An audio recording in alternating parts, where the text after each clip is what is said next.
And good afternoon and welcome to Diane Writes. Sorry that it took so long to get this up and running. Is the music a little loud, guys? I think it might be. I'm going to try turning it down a bit. For some reason, try to run YouTube and this at the same time and it goes, ah, what are you doing? So it gets confused for a minute. Still a tad loud? Okay, I'll turn it down a bit more. Thanks, Og. Welcome. Good to see you.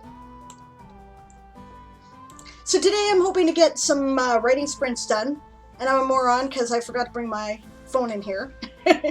So I'm going to have to find a timer online, that's fine. But before I did that, I thought I might start by showing you guys some of the cool stuff that I've been doing in manuscripts. And, excuse me, it's been with my Weird West story, my Weird West book, so I thought that might be fun to have a look at. There's some really cool stuff that you can do in manuscripts, and one of the things is, here, I'll go to the main screen. Oh no, you're not capturing anything. Why are you not capturing anything? Silly, stupid thing. Okay, I'm gonna go to make sure the right screen is up. Okay. It's the black hole. Okay, nah, it's an eclipse and I like it, but alright. This is what we want to capture. Eventually.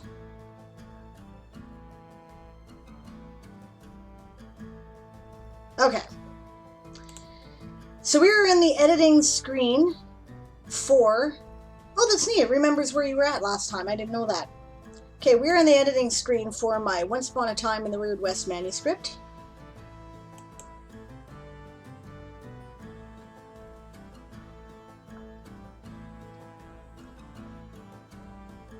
Basic settings and whatnot here. The first part of this is available to the public. I wonder what happened there.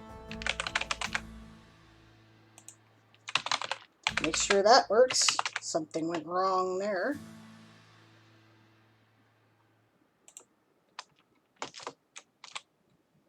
All right, there we go, just to make sure it was saved. Okay, maybe it's not here, but one thing you can do with manuscripts is that you can add media files. Eventually, we'll click on the right thing.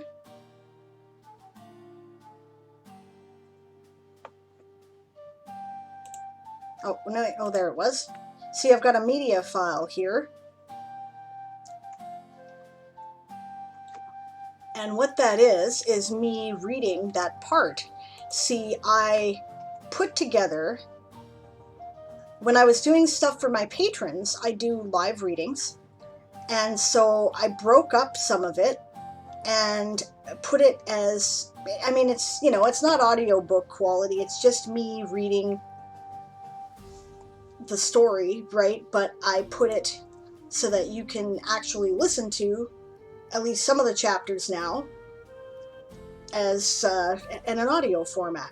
And those will all be marked here when you go to the display with these wonderful little loudspeakers so that you know that there is a media file there. As you can see, I haven't completely finished the first chapter or the first part. Like, I guess they're best called chapters, but there's 8 of them and there's stories, and the last one is like a novella, so they get longer as they go. Whole book, I think, is something like 160,000 words when it's finished posting. And the first part is available to the public, the rest of it's for patrons only. But this is kind of where I stopped at the moment, because that was from part 2. You know, I at least went through the files and I took out all of the throat clearing and the stumbling over words and all of that sort of thing.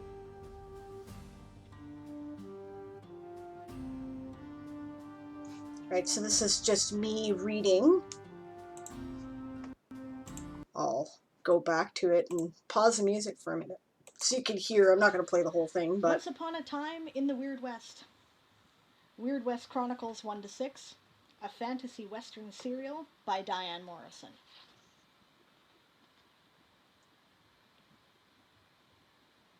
I'll skip the copyright information. If this were an audiobook, I would bore you with it now.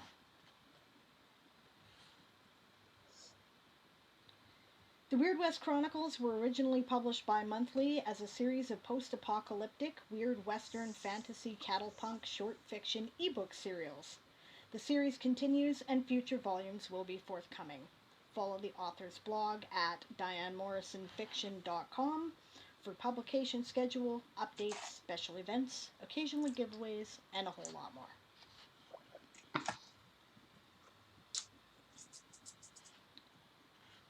Acknowledgements. No writer truly writes alone. I would like to thank the Vernon Writers Critique Group for helping me to formulate my story into something greater than the sum of its parts. I would like to thank my beta readers for their extremely helpful feedback. I would like to thank the indie authors community, especially the ladies of the Vegas Fight Club, for being so supportive and welcoming. Most of all, I would like to thank my partner and editor Jamie for his hard work and his bravery in taking me on, and my husband Aaron for his unrelenting love and support. Anyway, you get the idea, right? So there's that.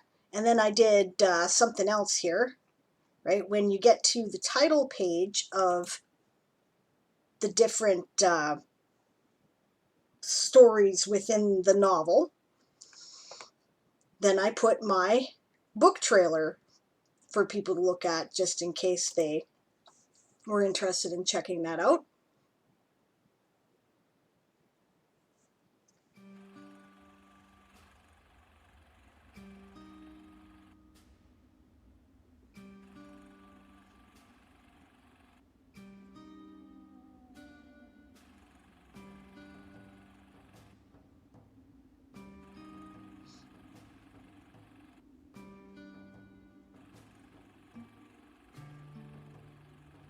This was just my 30-second release trailer there that I made in a wonderful program called Animoto, which you might want to check out sometime. And it's all like that, like the different chapters will all have the different audiobooks being read. Uh-oh, that one didn't turn out. Oh yeah, it did. Okay, it just took a minute to load. And you can do that in a variety of ways. I'm going to put my music back on now and go back to the downtime screen here, right? But one of the ways you can do that is you can set up a SoundCloud and Anchor podcast, or you can just do what I did, right? Like, YouTube, obviously, right? That's where I got the book trailer. It's a couple different, I don't remember. Spotify, I think, is an option, right? And that is just, I uploaded that to my website where I'm paying web hosting fees, and it just goes directly to the file and plays it, right? You can only do that with an MP3 file. I had to convert the files because I recorded them on my phone, so they were like an M4A or something like that, but otherwise you can put it in and it's fun. Hello, Barbarossa. Nice to see you. You want to hear the copyright information? Why? Who the hell needs the copyright information? It's boring, right? Library of, cataloging data. Who needs that shit? That's for librarians, you know? How am I? I'm pretty good. I'm pretty good today. I'm sorry I was a little slow getting this up and running today. It was a combination of technical difficulties, and Aaron is very excited about trying to set up Streamlabs and a Streamlabs setup for our game, right, on Monday nights, and he's been playing with some of the layouts, and he wanted to show me some stuff, and he's very excited, so it was distracting while I was trying to get ready. But it's going to look cool. If you want a kind of an idea of what he's playing with, I think he did a test stream last night, and I think the stream's still there. If you guys are interested in having a look at it, I won't delete it. I'll leave it there so you guys can check it out, right? But all right, so that's basically what I've been doing in manuscripts there, and I'm really excited about it because I think it gives a totally different way of appreciating the book, right?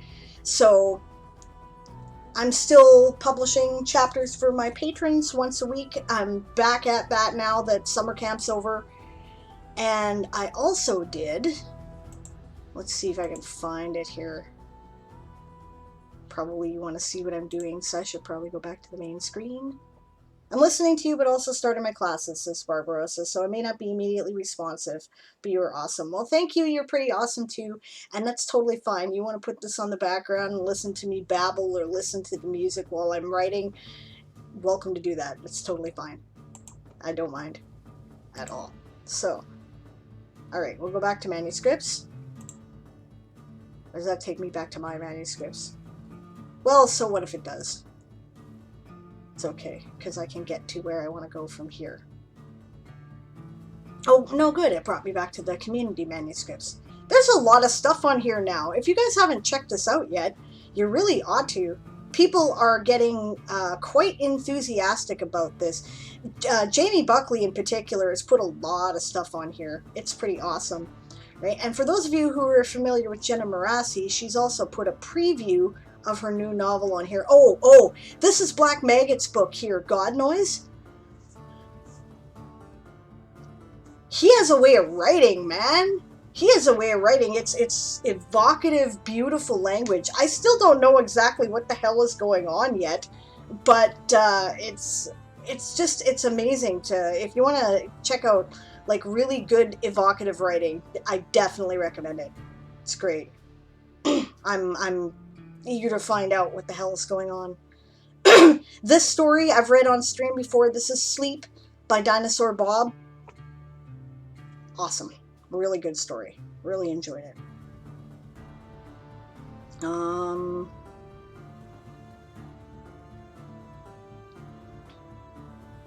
looking for Jenna Morassy's thingy. There's another Jamie book. He's done some cool stuff. He's really using it. There it is. There's the preview. It's the first, I don't know, chapter 2 of The Savior's Sister, which is the sequel to her book, The Savior's Champion. I haven't read it yet, but I am looking forward to it. I'm going to check this one out. This looks interesting. Commonwealth Planet, Shattered World. That sounds like a really good space opera. Oh, Q put something up. I didn't even know. Okay, I got to check that out too. And Laura. Oh my goodness. Some good stuff here.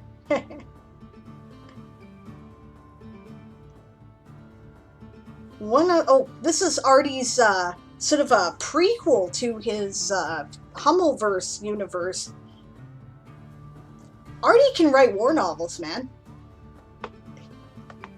I would totally read that, like just read it. Or we need different pages. Where to go? There's a book here I was going to show you. Just the prologue. I don't even know if the prologue's available. Oh, maybe that's why. Maybe it's not published to the public yet. But I'm reading... Oh, hell. I don't remember the title. Wolf something or other. And it's Paranormal Romance by Amelia Knight. Right, and I was checking that out too. So...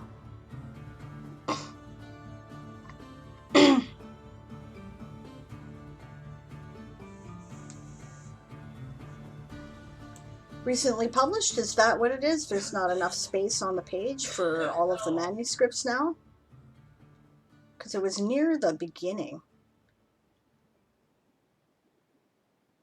Maybe I just missed it.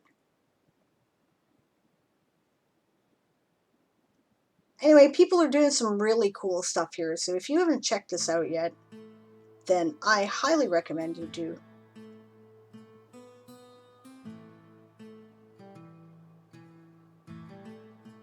Huh, I don't see it. Okay, maybe there's multiple pages. In which case, I gotta ask Dimitri about that, because, hey, you should be able to go back and read all the books, right? I think you should. Alright.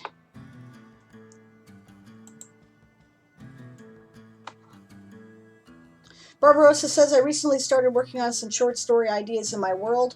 One that I'm having fun planning is called The Hellfire Gangs of Ardgate. That sounds cool. I'm scared that my war stories will not be good. I don't think I'm good at atmosphere, which is to say I'm working on getting better, but it's tough. Listen, you're always your own worst critic, right? I I get it, right? I write stuff and then I think to myself, oh man, you know, that's not nearly what I wanted it to be.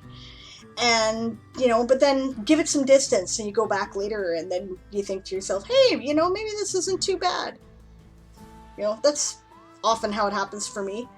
I think that, okay, but to also be warned, at some point you get to a point where you go back and you know, the writing you did like 10 years ago, you look back and you go, oh shit, I need to clean this up. But you can do that, and that's what editing's for. Hey, Song, welcome. Nice to see you. Yeah, I was just showing off some of the cool things that I was doing in manuscripts, but I'm gonna work on either some writing or some editing. What do you guys want to do today? Right? Because I'm doing both.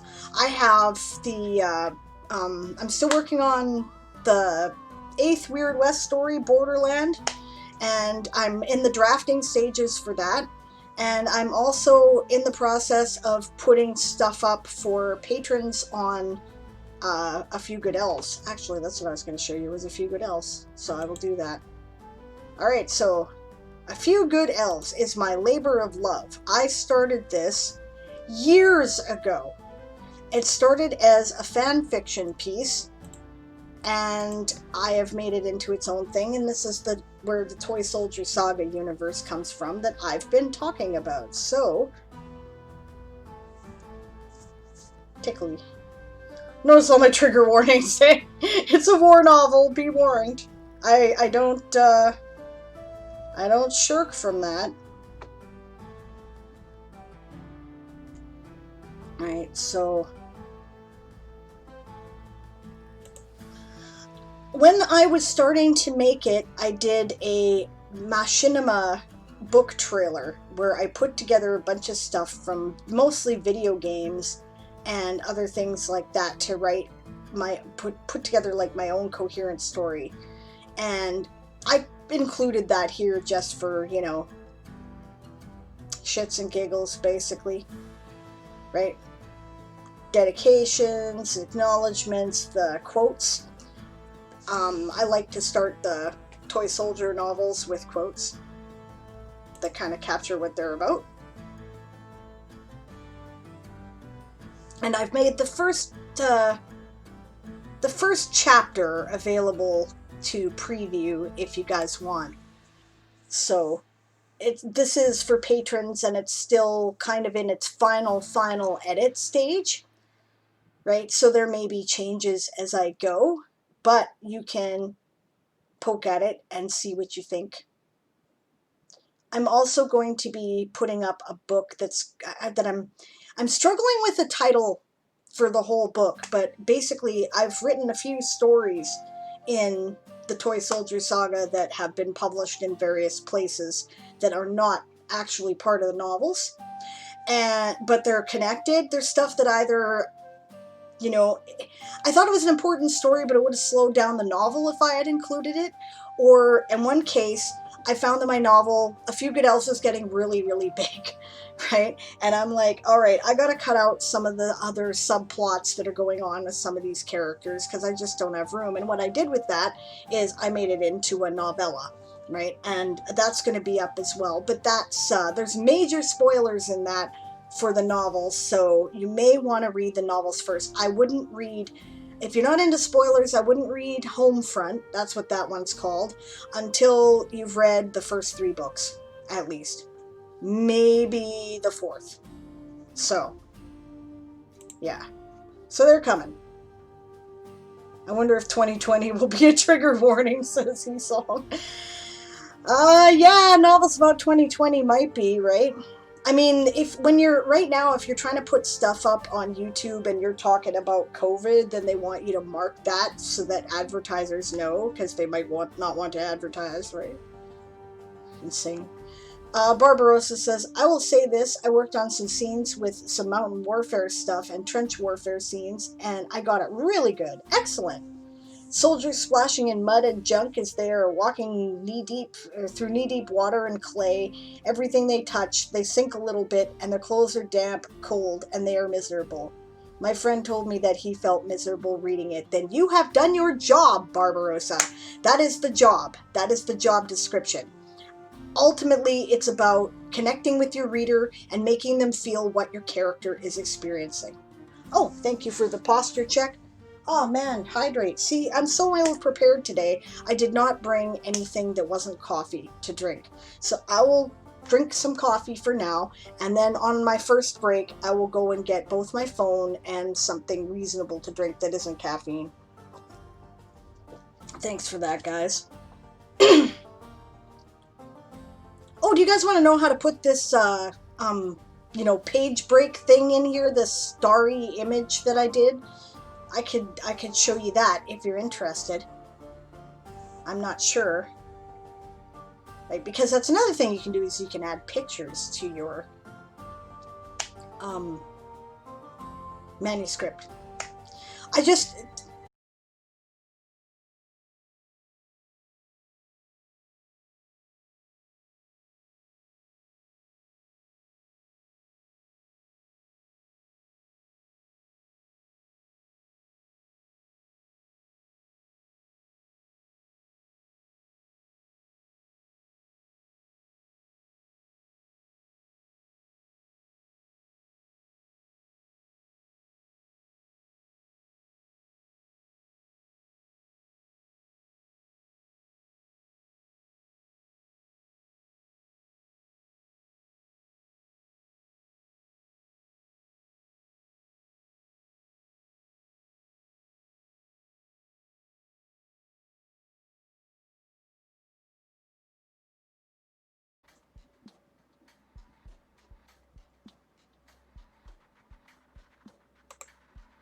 well, that's very annoying. I apparently cannot run YouTube while I'm doing this. That's unfortunate.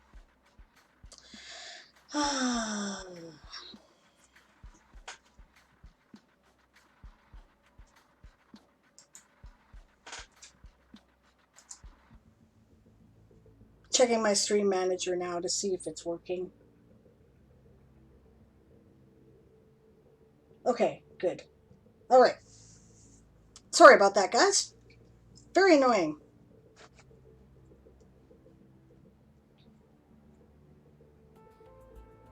Yay! Hi, Darth. Nice to see you, Nick. Welcome. Yeah, I apparently can't run YouTube while I do this for some reason, on some days and not others. Very annoying. Hey, Bob. Nice to see you. Welcome. Yeah, sorry about that, guys. Going down. Such a pain. Alright. But we're back, so I won't piss and moan about it, right? Okay. Okay, so we're not going to YouTube. Screw YouTube. Just being difficult.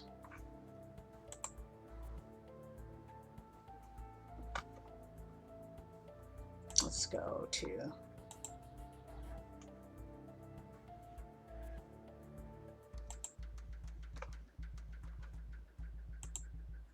Trying to find... Yeah. So is this. Do you guys want to know how to do this thing? I don't know if anybody said that in the chat. I think I can scroll back. I came back faster than you did last night, at least, Darth. Yeah, that's true, but, I was there. It was good. You came back. Twitch is twitchy. They call it Twitch because it's twitchy, I guess. But how you do this is with, you can insert a picture into the manuscript. Let's see. I'm not where I want to be here.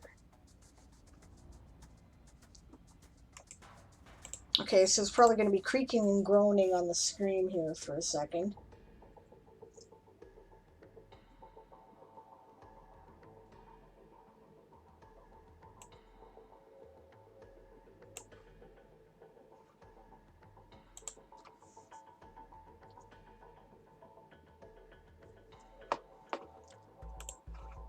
Let's see. I'm down for seeing the image thing, says Darth Nicholas. I might be trying to insert something like that as I go. Fair enough. All right. Let's get down to business. Okay. So this is how I do it here. I'll show you. In chapter 6, right? Because this is designed to work like Scrivener, you have different scenes within a chapter. And when I break up the scenes, now when you're reading it in a manuscript, right, you'll, in a typical manuscript format, they'll tell you to use like the number sign, right, to divide the page, right? Or if you're reading it in a novel, it usually has something like 3 asterisks, right, and it splits up the scene, but it's still within the same chapter. So I decided to split that up with the pretty picture. And basically how you do that, right, you set up your scenes. You've got to do it as kind of its own separate thing. Like notice here in the sidebar I have scene 1, a picture, and scene 2, right? So to put in the picture, right, you would start by going up here to the plus thing, right, and you go to make sure you're in the folder you want to put it in. You can move it around later if you need to, but it's just easier, right? You click on this little green arrow and they'll give you the option of folder, text, or image, right? Each chapter needs to be its own folder. If you set it up as its own folder, then it'll put chapter whatever, right, whatever it is you've put in this title section on the right hand side as its header, right, for a folder. But the scenes do not have headers, so that's, you know, if you want to split up your scenes by, say, sometimes I split up my scenes by dates, right, and then I'll put the date in the top, but you got to do that yourself. Now how you do this, right, once you selected an image, you just type in the beginning of an image name from your library, and so no copying pasting numbers with the image tag, right? And here this is, I think, called Blue Glow, right? So I type in blue and it'll give me a variety of options of things in my files that where the file name starts with blue, and you just select it, right, and it'll show it. And then, you know, if you want to create an image caption like illustrated by whoever, you can put that there, right? You can give it a title. I didn't do that in this case though because I just wanted the line, right? I wanted no distractions. The image is actually credited. It's from some, you know, random free images site, right? But so if you actually search it out of my directory, it's credited. But I didn't want to do that in the manuscript to break up the look, so I didn't. And then you just carry on and, you know, you put in your next scene right after that as a text file underneath the folder name.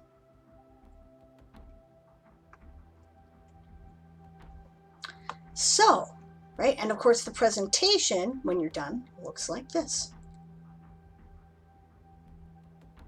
This isn't the same scene, but same chapter, but you get the idea. Yeah, really simple. I like how simple it is. It's one of the best features of this thing as far as I'm concerned. So, okay, so writing or editing today, guys, what do you figure? Either way, I'm going to run some, you know, just periods where we're working, and we'll proceed from there. Oh, posture check. Thank you, Barbarossa. Oh, did I show you guys my necklace?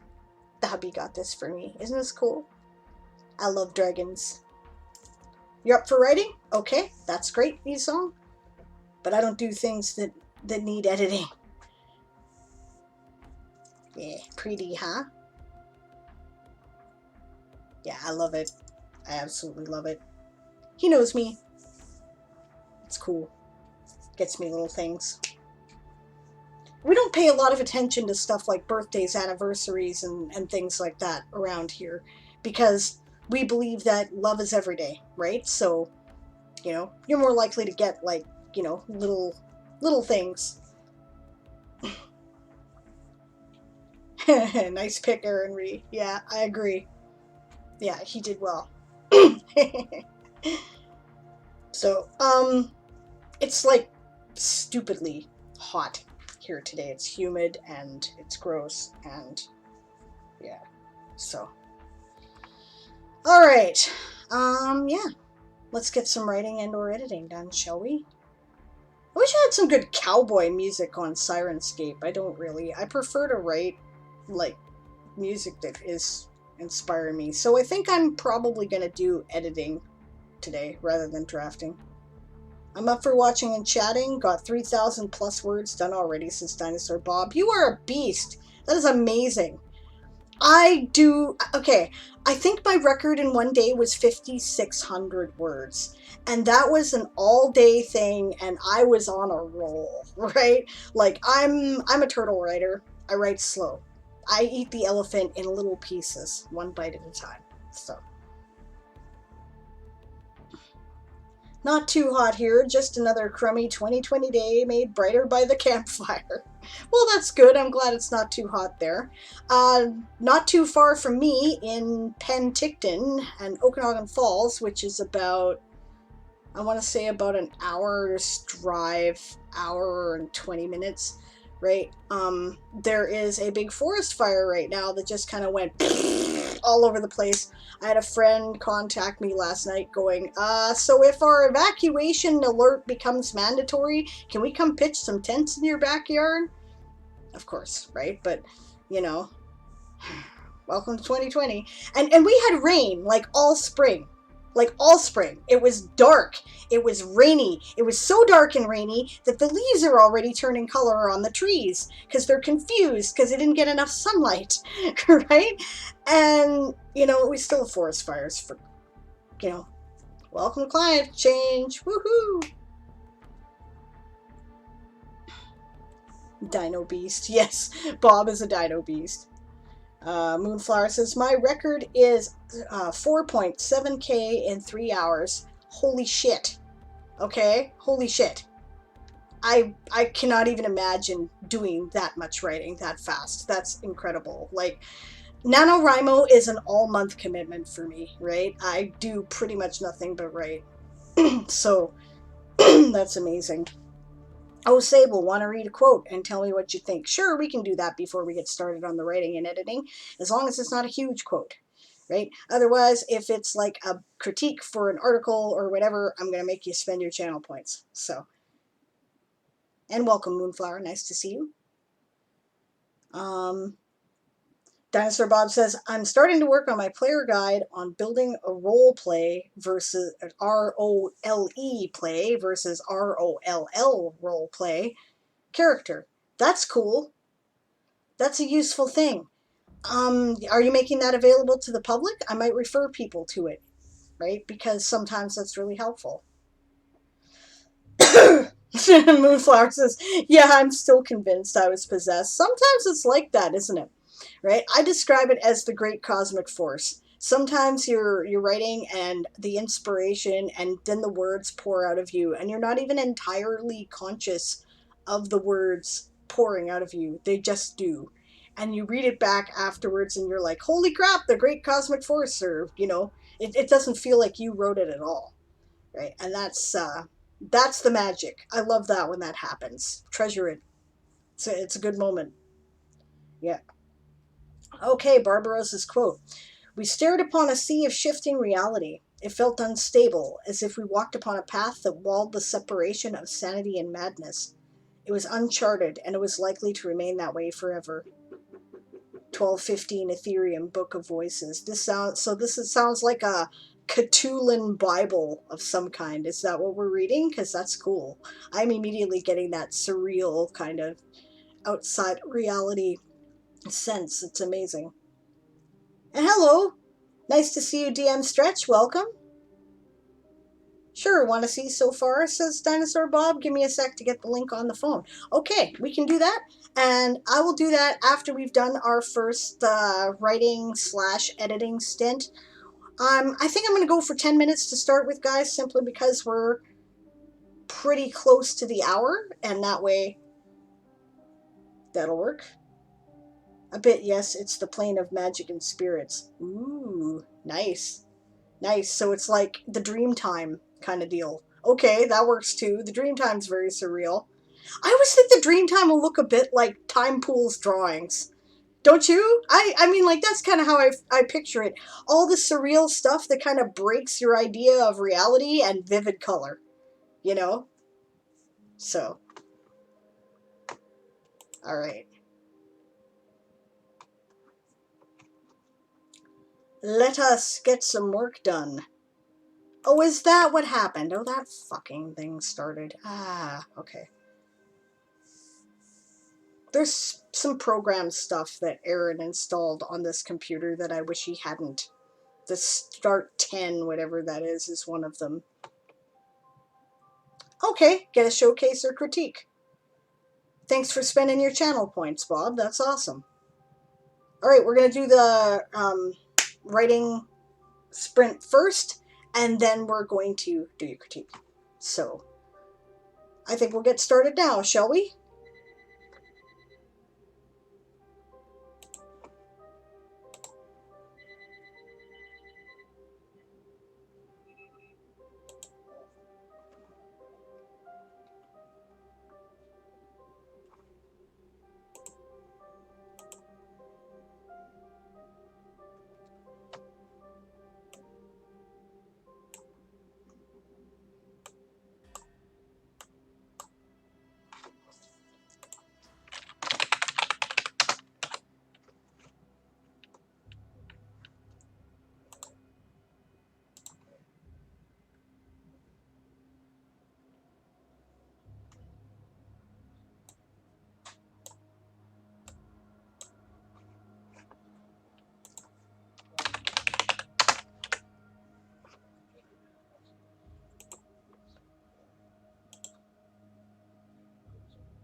As you can see, I'm copying my stuff out of Word and into manuscripts for editing because it's just a much better program for all that.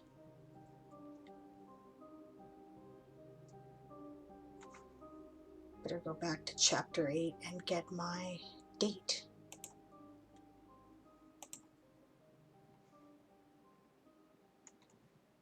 Oh, why did you not save my formatting? You suck. Okay.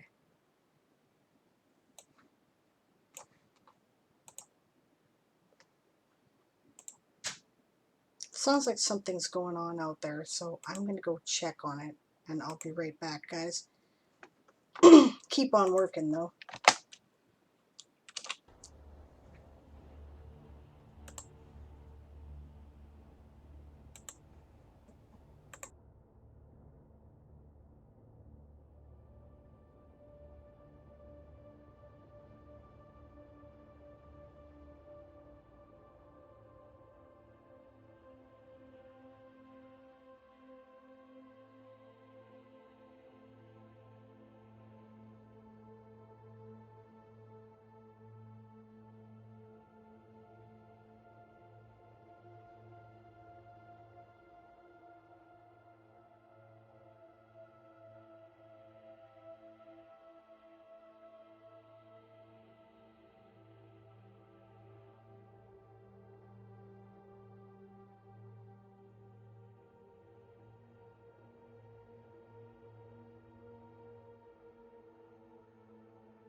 Sorry about that, gang. We got about 5 minutes left in the sprint.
I think I need that.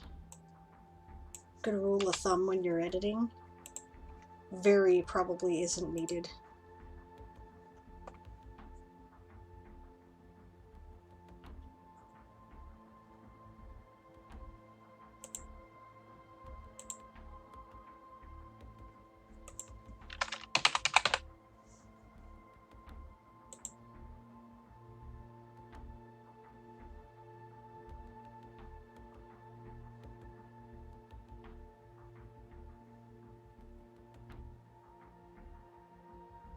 Cover image updated. What are you talking about?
right, so that's 2 o'clock.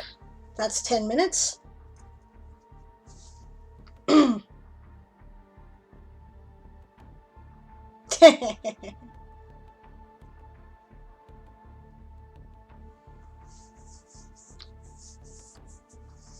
don't know if anybody wants to share how they did in terms of whether or not they were, writing, like, drafting words or what they were doing. I got one full scene done, half a chapter. That's pretty cool for me.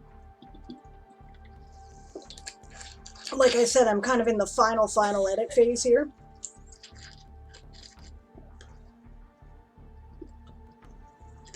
I got 2 pages of bullets and notes, says Barbarossa. Excellent. Good work.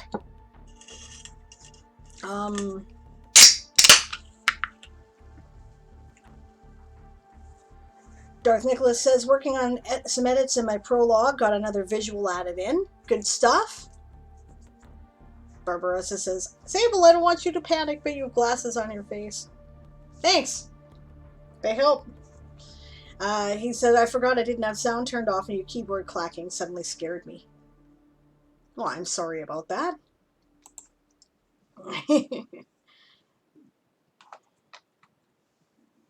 Holy frick, that clack was loud. It was pretty close to the microphone. Sorry about that.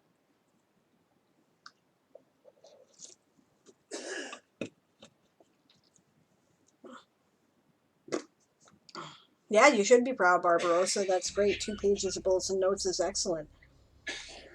Esong said 60 words, but simultaneously reviewing the next module in the game book. Well, that's great.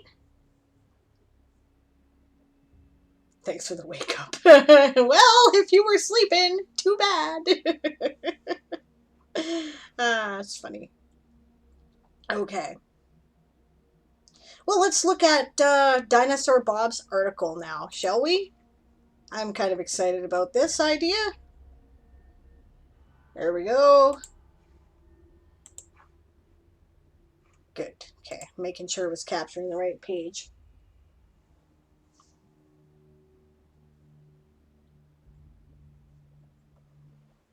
All right. The character concept. Welcome to the world of Carterian. To get started, you're going to need a player character, and this is where you can start to turn your concept of an interesting character into something ready for gameplay. If you are the type of gamer that tries to make character generation selections that are based purely on maximizing the effectiveness or power of your character, you can probably skip this section and proceed directly to assembling your character. But if you are the type that likes to build a character that has character, a character with flaws as well as special abilities, a character with shortcomings and limitations that make it necessary for a party to work together to achieve goals, then your first step in character generation is to conceptualize your character as a being, not just as a collection of statistics. Minor writing critique of that sentence is that it repeats the word character a lot. I don't have any better suggestions for you, though, unfortunately, because this is written for gaming, and it's important to use the appropriate terminology when doing that so that everybody understands what you're talking about, kind of like a technical manual. I don't know, something to think about, but I don't know any way to fix it off the top of my head, and it's not that big a deal. Just thought I'd throw that out there. I like where you're going with this because I like the concept. The next few pages will help you to do this. They will introduce you to the many variations available to you in the world of Carterian to create the character you want to portray. First, you will choose an ancestry and the heritage within that ancestry. Now, we were discussing that. This is that concept about dividing up the way they do race in most fantasy role-playing games, because it tends to be very stereotyped and generalized. And currently, and this is something I've agreed with for a long time, there's a movement within the gaming community to stop doing that, to break out of, the Tolkien, elves are all like this and dwarves are all like that. Maybe they aren't. Maybe they have different cultures. Maybe they live in cultures where there are multiple races all trying to live together, and they have different ways of doing things, right? So, yeah, and I like the idea, right? Because you know, again, I've said this before, it's something I'm doing in the Toy Soldiers saga. Part of it is a deconstruction, right? Why are the orcs always the bad guys? Because the elves say so, and the elves are prettier than they are? You know, like, I, why are they evil? Because they say they're evil? Why are their gods evil? Because the people who fight the orcs say their gods are evil? Like, I find it very difficult to believe in entire species that are all good or evil based on the fact that they're part of that species, right? Um, it's far more likely. I mean, I believe that in alignment tendencies within cultures, certainly our Western capitalist culture rewards psychopathic behavior, and I think that people would be more likely to be more benevolent if this were not so. Right? But I don't think it necessarily means all humans are evil by definition. Obviously not, right? Yeah, so Ancestry is exactly what I was thinking it was. Traditionally called race in many role playing games, this is where you choose whether to be a dwarf, an elf, a human, or any of the other options available. Heritage is culture, right? So, heritage refers to the choice of cultures which a given ancestry has given rise to over the years. Not all elves live in the forest, not all dwarves live under the mountains. This is what heritage is all about. Exactly, right? What if you live in kind of a cosmopolitan city? There's a city in our universe called Cimarron, right? And it exists to be like a bastion of magical studies. And they specifically say that all races are welcome, all stand equal before the book, is the motto of the Cimarron University, where the greatest mages and the most dedicated mages go to study magic, right? And it's a complex thing. Like, it's a university town, right? There's even scholarships that some of the wealthier archmages and whatnot, and people interested in magic have set up so that if you're talented at magic or you have a really powerful interest in it and you don't have the money to study at the school, they'll pay for you to do so. I mean, that's a sophisticated concept for a semi, you know, Victorian Renaissance kind of world, right? So, um, and that culture is very different. If you're an orc in that culture, right? I mean, you're going to be very different than an orc that, say, lives in like an orcish city in the Fomorian Empire, which is going to be very different than being a tribal orc living out in the wastelands, right? They're all going to have very different cultures, and just because they're all orcs doesn't mean that they have much in common at all. There'll be some things that will be biological, but most things, the way that they do them in role-playing games, are cultural. Stuff like how elves always get proficiency with longbows. My elves don't get proficiency with longbows. Why the hell would you have proficiency with longbows if you're a space elf? You're never using a longbow. You might get a crossbow proficiency, but you're on a ship, you don't have room to draw longbows, right? I don't know, it's a good example, right? After choosing the culture into which your character was born, you will next select your character's background. It's probably like training and prior experience, right? Okay, yeah. Background describes your character's personal history. What were you? What did you do for a living before you decided on the life of an adventurer?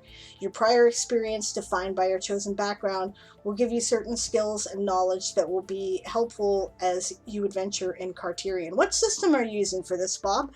I guess I should ask that, because different systems have different approaches to skills and abilities.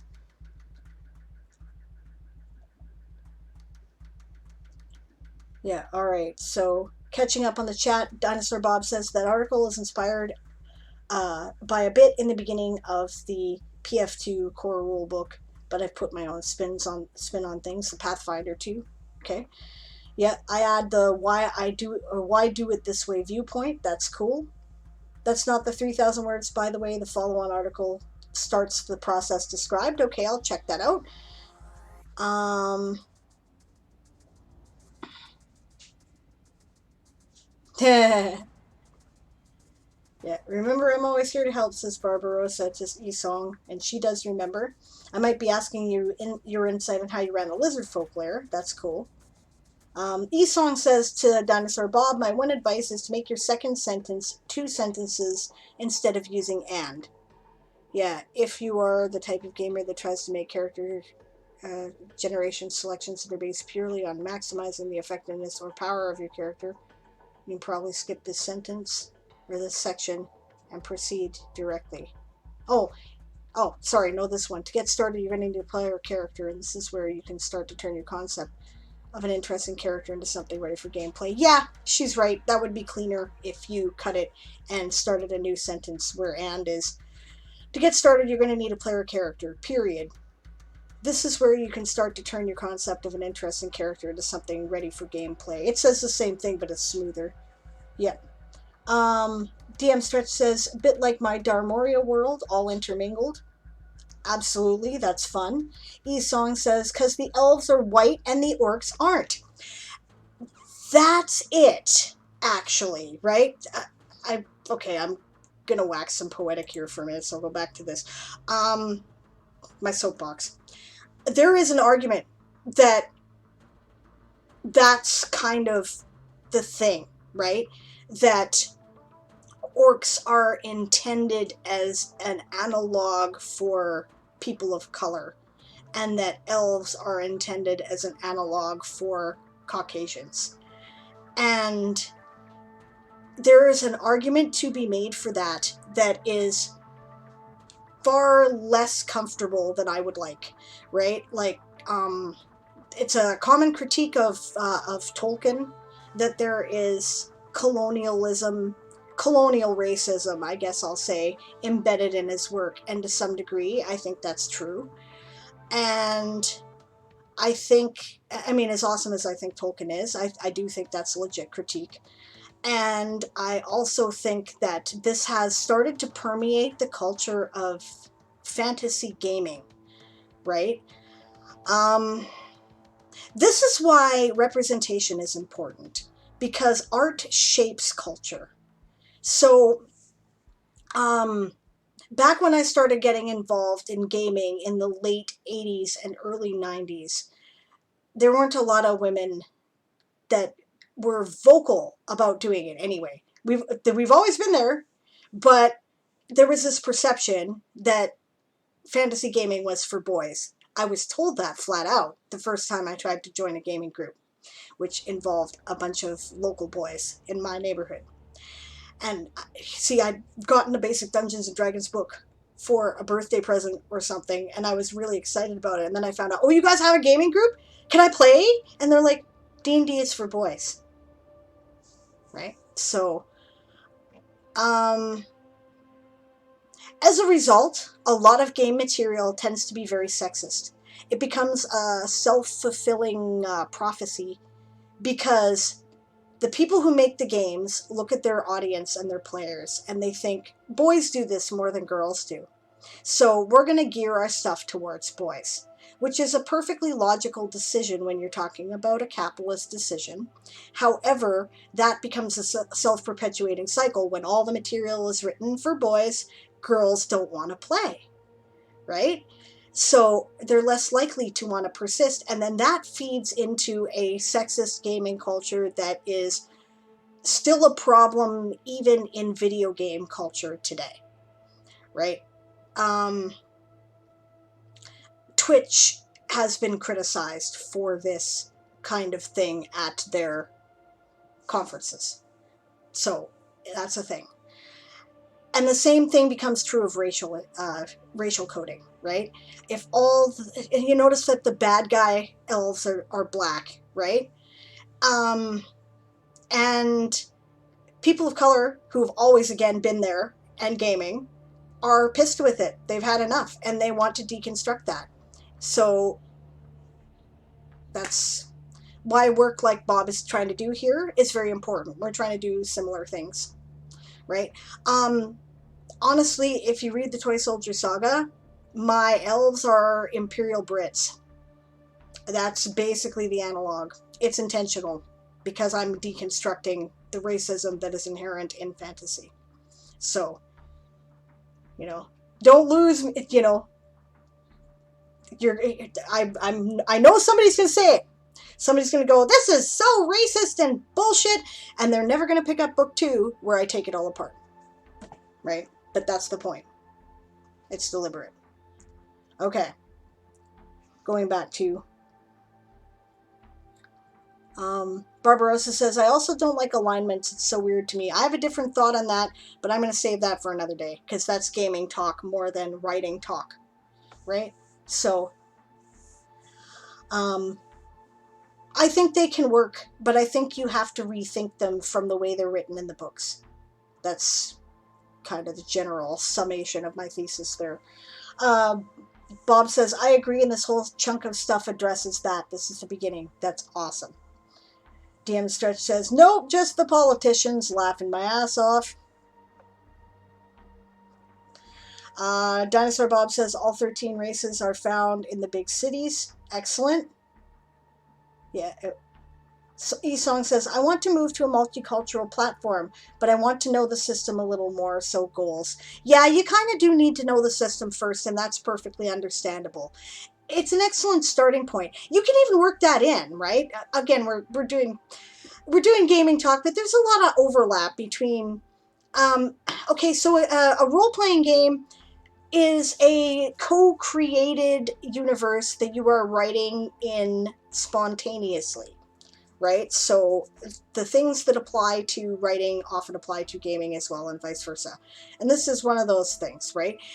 It might be fun to start with the stuff that is in the book and then deconstruct it later, right? Once you're more familiar with the system and your players have come to expect a certain thing from every kobold that they encounter, then you switch it up, and then you've got a kobold that does something completely different, right? And you can do that when you're ready.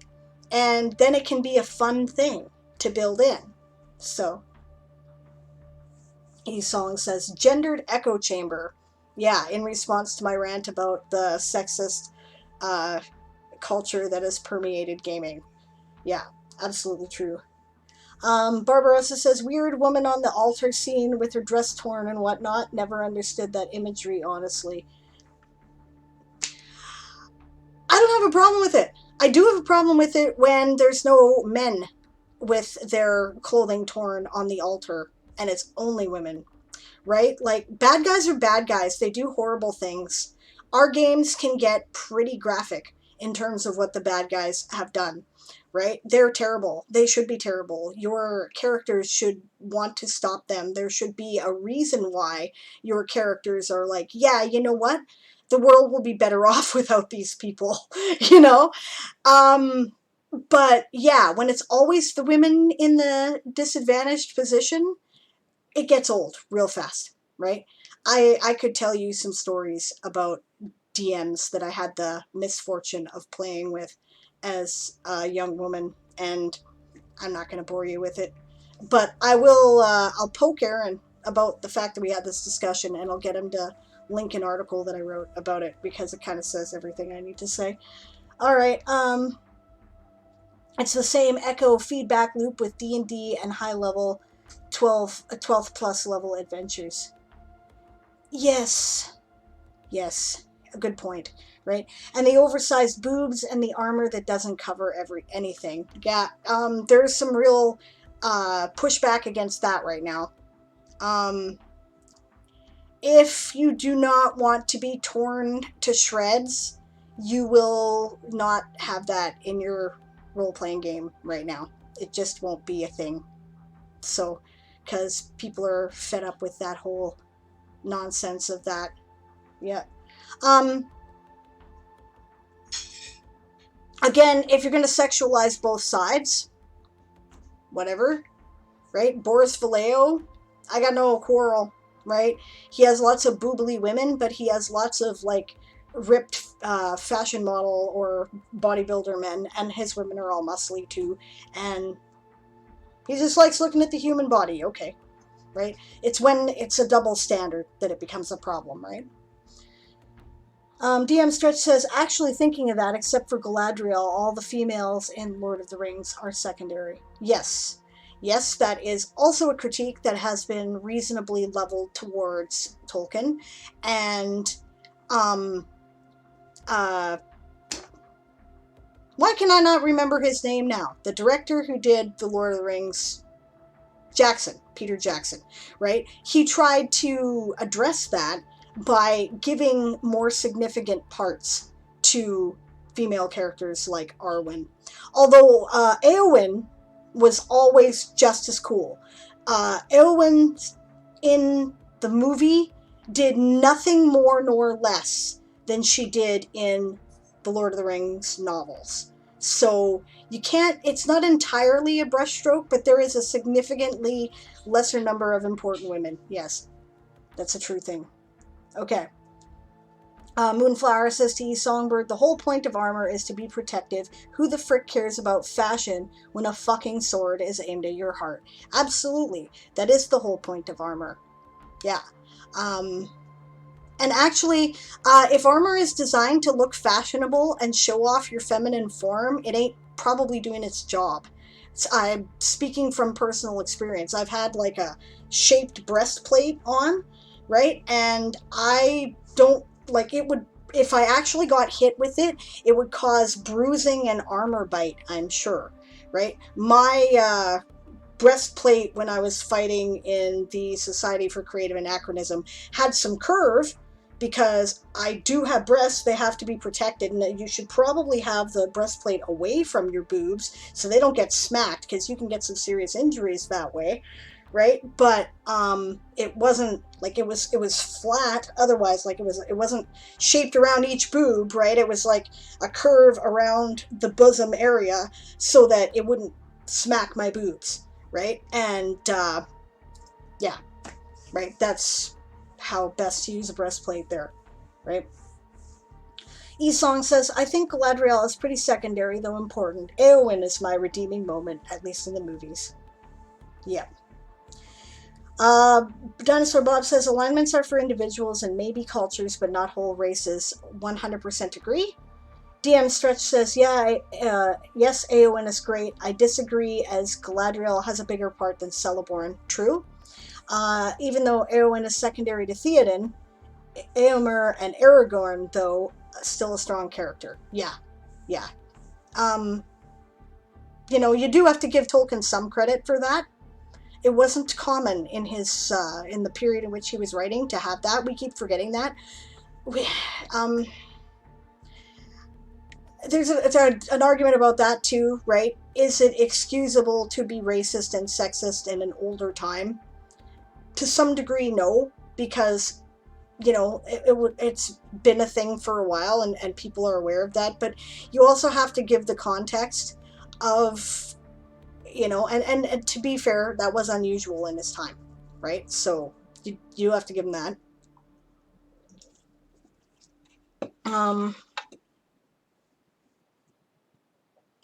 Dragon Love Water says, I wasn't intending to tune in yet, but I just saw the most metal canned water commercial. Oh, that's interesting. Was that an ad on my stream when you came in? Because, I don't know what they play, right? Okay. Esong says, I haven't played with alignments, but I remember someone mentioning a system where everyone starts out neutral and their alignment shifts through their actions and the world reacts to them. Yeah, and that's a system. You can do that with any system. We've done that with some campaigns, and it's been a lot of fun, right? But if you're going to do that, then your game master has to have a very clear idea of what the alignments represent, and has to make that clear to the players, right? Because the way the early books, especially of Dungeons and Dragons, are presented, basically Judeo-Christian mythology and morality is lawful good, and pretty much anything that opposes it isn't. And that, of course, is utter bunk. And like I said, I'll get into alignments some other time. But yeah. Dragon Love Water says, bad guys are bad guys, so dudes should be attacked too. Yes, and if you're doing it right, they are. Right? If you're not doing it right, yeah. Which article says, Aaron? I don't know what you're referring to. Are you talking about Bob's article? I'll repost that link in the chat here just a second, because we're looking at Bob's article about how to divide culture as opposed to race and whatnot in Dungeons and Dragons. So this is the article we're currently looking at. Okay. Okay, so some Lord of the Rings debate that I'm not going to get into because I already weighed in on that in my opinion. Yeah. Yeah. I tend to see things more like DM Stretch does personally, right? Galadriel has one of the 3 elven rings. Um, it's hard to see her as being a very active character in the main Lord of the Rings novels, but if you read the Silmarillion, she has a much bigger role. She's actually quite important. So, you know, just because she doesn't seem like your traditional sword maiden doesn't mean that she isn't a significant factor either, right? But yeah, I can see how that can be lost in the main lore, and I feel that way. I do feel that, right? Um,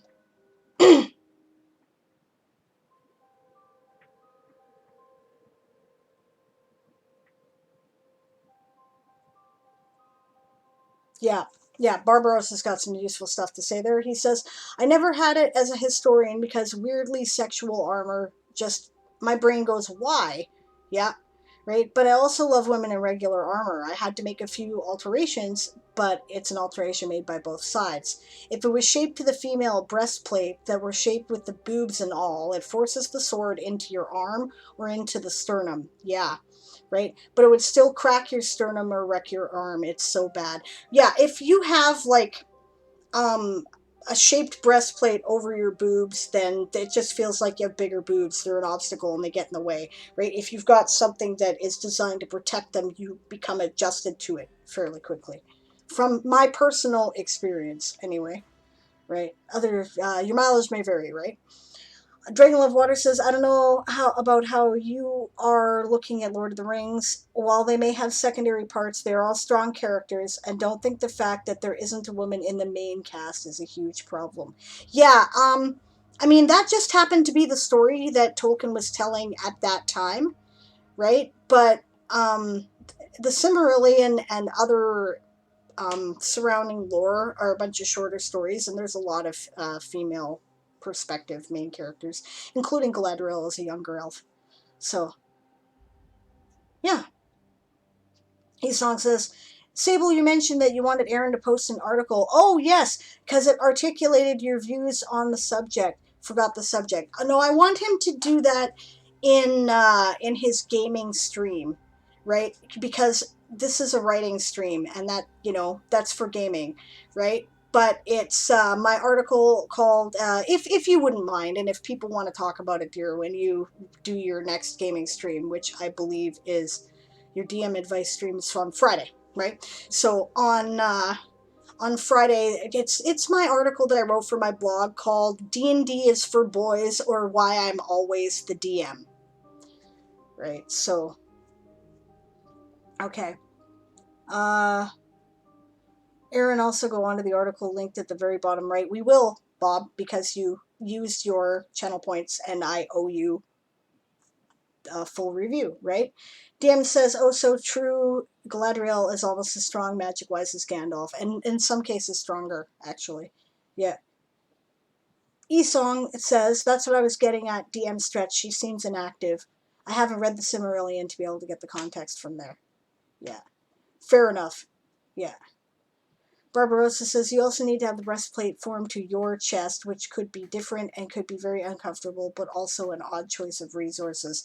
Every suit of armor, especially plate armor, must be formed to your body, regardless of whether you are male or female. That is one of the reasons why it is, or neither, right? Like it's that's why it was expensive, right? Because it has to be formed to you. If it isn't formed to you, then it's going to cause you damage. When you get hit with things, like the sharp edges will cut bruises or actual injuries into your body, right? If you get hit hard enough with something, it might actually tear muscle, right? There's the armor can hurt you if it doesn't fit properly. It's important. DM says, can you tell that I love talking about Tolkien and Lord of the Rings? Yeah, I can, and that's cool. Yeah. I'm always happy to talk about Tolkien too. It's a good opportunity to look at, the tropes in fantasy writing, why we have the tropes that we do. Like, ultimately, everything comes from Tolkien, and everything Tolkien did comes from Lord Dunsany, right? And, that's the modern fantasy genre as we understand it. So it's always good to go back over Tolkien and, from a writing or gaming perspective and go, all right, well, why do we do the things we do? So, yeah. All right, we're going to finish your article, Bob, now that I got off my soapbox. All right. Where was I here? Yeah.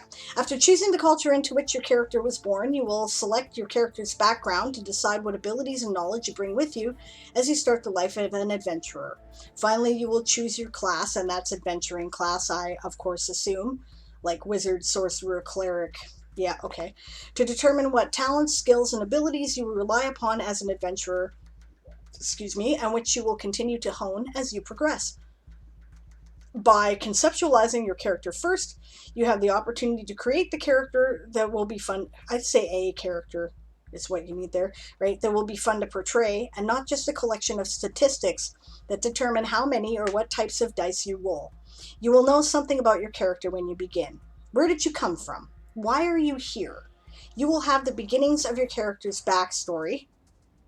Yep, a few paragraphs explaining why you're adventuring and who you are. Yep. Which you and your game master can refer to in the future. And then, once you know who your character really is, then we can focus on getting the statistics together to let you play the game. Adventure awaits. Good luck. That's cool. I like that, and I like the way you've presented it as a positive thing to want to create your character being a more involved character. Gaming and writing have a lot in common in that they're more fun, in my opinion, when they are stories about people that you care about. So it's important to have a well-developed character, and I like characters with flaws.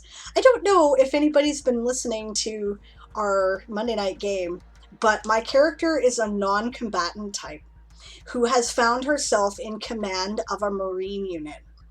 And playing that juxtaposition and figuring out how to make myself useful, even though I'm not a head-on combatant, has been a lot of fun, right? So, yep.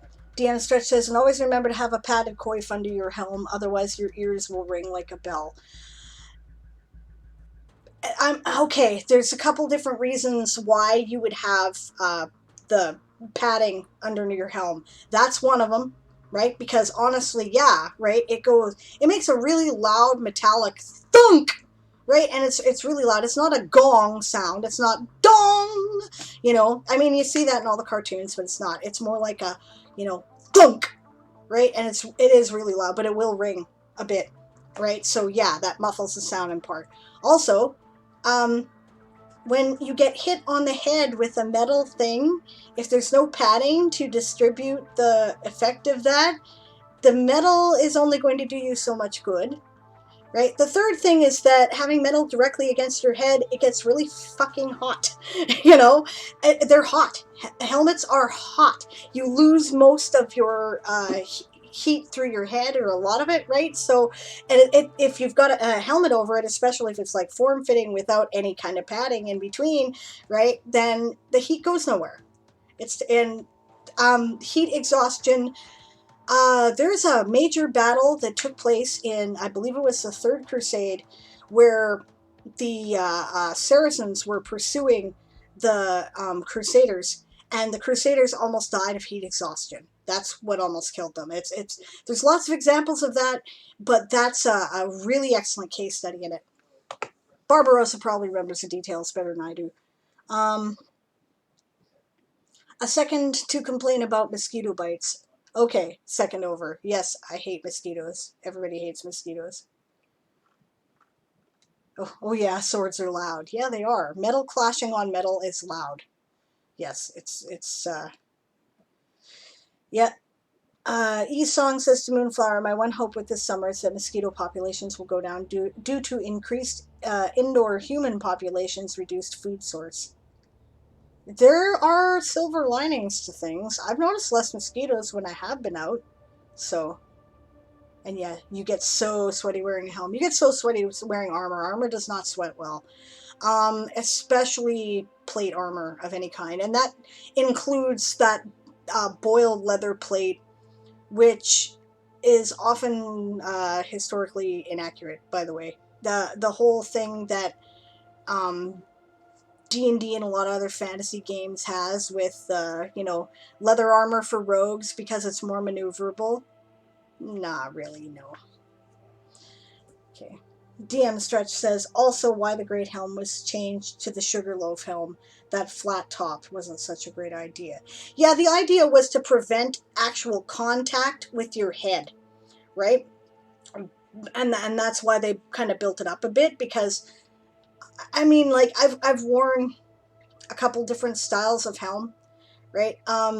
Okay, the helm that I made for myself looks like nothing so much as a metal goalie helm.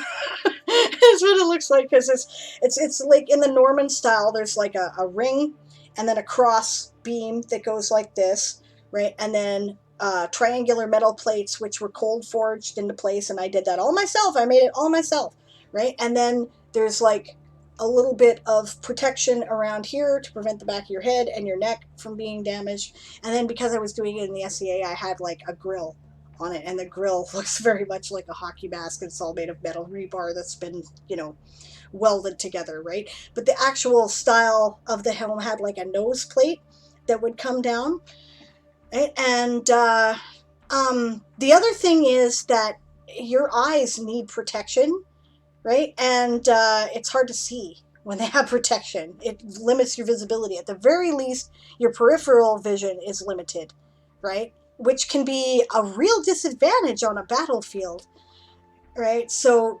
balancing the needs of visibility and protection is always, an issue with helm designs, right?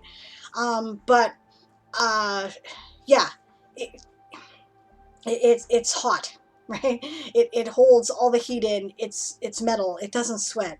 Leather doesn't, like thick leather that's thick enough to actually be armor, doesn't sweat very well either. Constant hydration is really important. So yeah, when they did the they were trying to prevent, when you got hit, the metal from coming in contact with your head. It was kind of the same principle behind the big steel cars that they used to design in like the 60s and 70s. The idea was the more steel you had around you, the less likely you were to actually get damaged.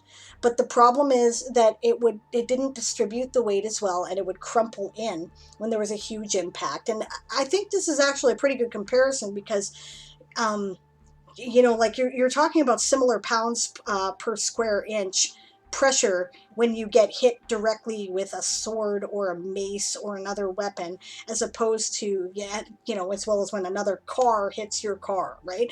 So the helm would crush in and damage, right? You're better off to have something that's a little closer to the head and makes less of a target, right? But also distributes the blow over the curve of the material, which is the point, right, of creating a helm. So, I don't know. Nerdy stuff for fantasy writers, I guess. But what the hell. Okay. Yeah, or deflects the blow away. Yeah, if it's doing its job, the physics of it create a bounce off effect, right? Every action has an equal and opposite reaction, right? So hopefully it does that before the imprint of the blow cracks your skull, right? So yeah, and honestly, they're very effective. They're very effective. Metal helms are amazing. It's amazing technology, because it works, right? Swords do very little against helmets. The sword is far more likely to break than the helmet is, right? Swords are for getting, little places that are difficult to protect, like say your carotid artery if you don't have a gorget on and stuff like that. So, like my martial arts teacher likes to say, right? Hit soft with hard and hit hard with soft, right? So you don't want to, swords against bone and things like helmets is waste your time, right? But um, things like axes, clubs, and maces are more about the mass. So if you do it right and you get a good blow, then you can get the metal itself to crumple in and cause injury through the impact. Right? Yeah, hence the shape of the Sugarloaf helm. The angle deflected the blow away. Exactly. Right? We do not give our ancestors enough credit for their ingenuity. Medieval armor is amazing technology. It's really represents an understanding of the physics of the human body. It's incredible if you look into it. Yes, hence the poleaxe, which was a hammer, axe, and spear all in one. Yes, your Swiss Army knife of weaponry in medieval battle, right? Okay, so we're going to do some more writing, guys. We'll go for 15 more minutes, and then I will finish your article again when we get back to that, Bob. It's just we've done a lot of talking. So I want to do some writing too. Pole arms are fun. Yes, pole arms are fun. Pole arms are good for people like me who are short. So, alright. So I figure it's kind of a, you know what, I'll go on to your next article, but in 3 minutes regardless, I am going to move on because we're going to do a 15-minute writing sprint here. It's 2:42 according to my clock. So, oh no, this is a long one. Okay. Well, I'll start here. I'll start with your sidebar, actually. Racial tensions. Most of the races, but not all, have a deep-seated dislike of one other particular race. This does not make one race good and the other evil, however. In all player races, there are good and evil factions, even among the races that other game systems typically treat as monsters. In the situations where encounters occur with races that can also be player character races, a party should realize that their opponents are not inherently bad and deserve to die. That band of ogres may be friendly. Yep. Likewise, the band of elves encountered in the forest may be highwaymen. Awesome. The concept of racial tensions is introduced to provide a bit of flavor in role-playing. A dwarf and an ogre that find themselves in the same party, for example, will likely begin their relationship by treating each other with a great degree of distrust and unsureness. Over time, however, the dwarf and ogre may become fast friends as they come to see the good in each other and realize they are all working towards the same goals. The detailed information about each race includes an entry for racial antagonism. The term enemy is not used to help reinforce the fact that for individuals there is no automatic hatred or need to wipe out the target race. Good stuff. The intention is for a member of a race to play an encounter with the antagonistic race with caution and distrust, or perhaps with arrogance and disdain, or simply indifference. Again, the goal is to add some spice to encounters and party interactions. That's great. And I'm sure you're also going to give opportunities for your players, if they don't want to play that, to have some reason in their background why they wouldn't have that opinion. It's great. Damn Stretch says, oh yes, and they became more popular when plate armor became more prevalent, as they didn't need a shield anymore, so they had the offhand free. Oh no, you're wrong. A shield is still very, very helpful. It's just that pole arms were... It depends on what you're doing with them, right? Like, there's... Most units used shields for the guys in the front, and the pole arms were behind the guys with the shield. I've trained in shield wall type formations that have done that. DM Stretch says to Dinosaur Bob, so you know she's going to read your message after she's read everything else. Yes, of course. Yes, because... do you want to know why? Right? Because my stream manager is over there, right? And I'm looking at Twitch Studio here, and I have to flip back and forth between pages to look at them. And if I quickly look to see if anybody commented in the middle of the paragraph that I'm reading, you guys would get irritated with me very quickly.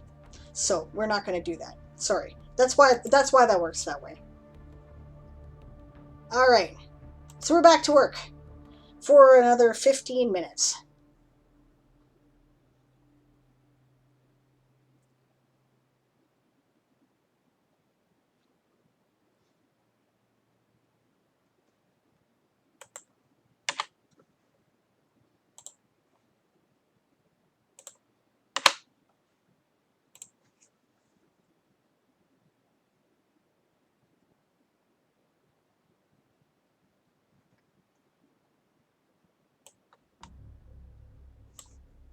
We don't need that.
Thanks for the encouragement, Heal 18.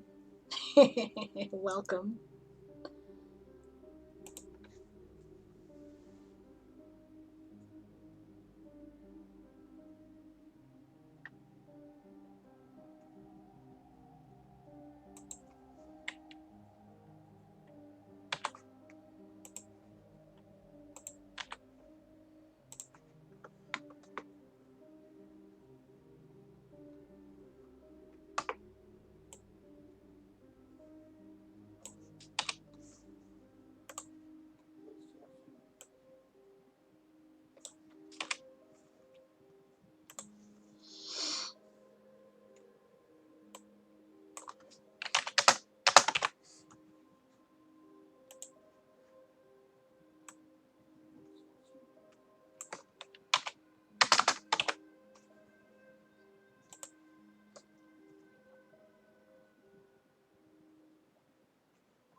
Excuse me.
All right, it's 3 o'clock, so I guess it's time to stop.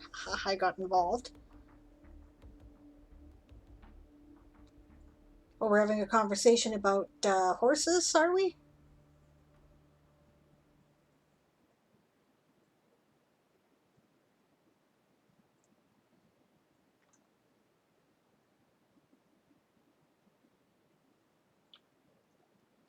Esong says, question for post sprint. What are the benefits of different pole arms? By the way, feel free to tell me how you guys did. I did some pretty heavy editing in this section. I obviously haven't been over it in some time, and I don't like the flow of it. It feels very amateurish to me. I'm cutting out a lot of that stuff. Yeah, DM Stretch has an answer as well. The benefits of different pole arms, right? The halberd was an anti-cavalry weapon to either hit the horse's legs and hence bring down the rider, or to drag the rider down, hence the angled axe head. Right? This would take away the cavalry's advantage, as either way would take the horse out of the equation. Yep, exactly.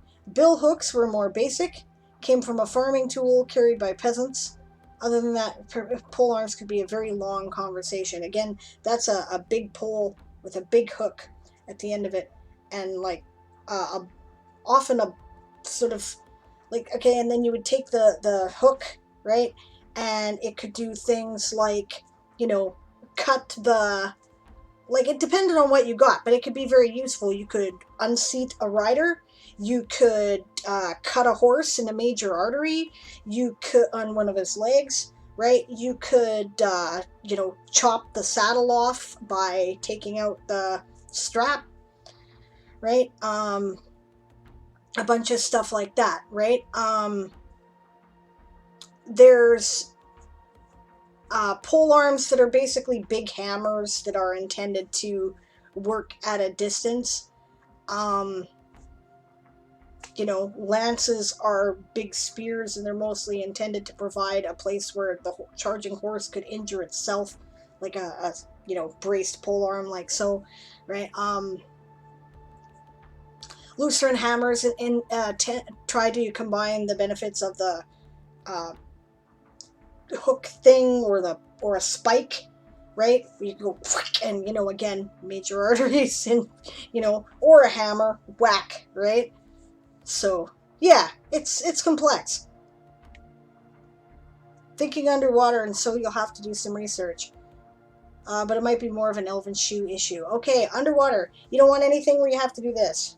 Nothing that does that, because the water will slow down anything you try to do. So you're going to want stabby stuff that breaks the surface tension of the water more effectively. So you're going to want things like spears and, long lance type pole arms for your cavalry type, right? And you're going to want, like harpoons and stuff like that, right? You're not going to want swords. None of that's going to be useful.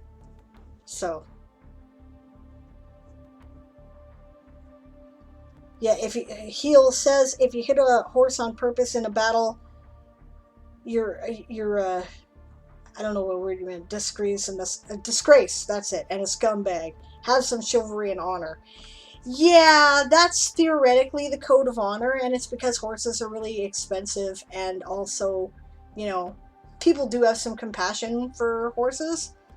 A relationship with a horse could be a really intense thing, but in practice, it's more often the horse that got injured than the person, and nobody is exactly stopping to debate the ethics of that when you're being charged by a cavalry front. So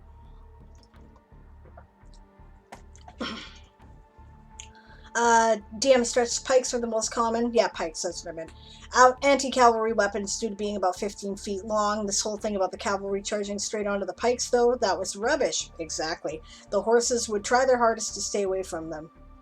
The YouTuber Lindy Beige did a video on that. Lindy Beige is useful. I don't always agree with him, but he has some good stuff to say. It's worth checking him out. But he does some good tactics and weaponry type stuff. And yeah, horses do not charge onto spikes unless they have no choice. right? It's more like a deterrent.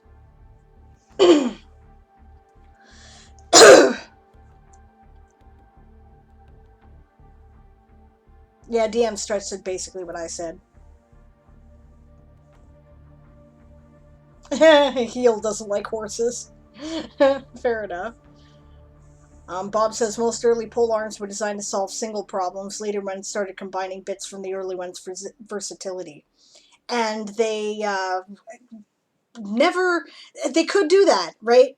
But in general, of course, they're never as good as anything that's specialized for a task.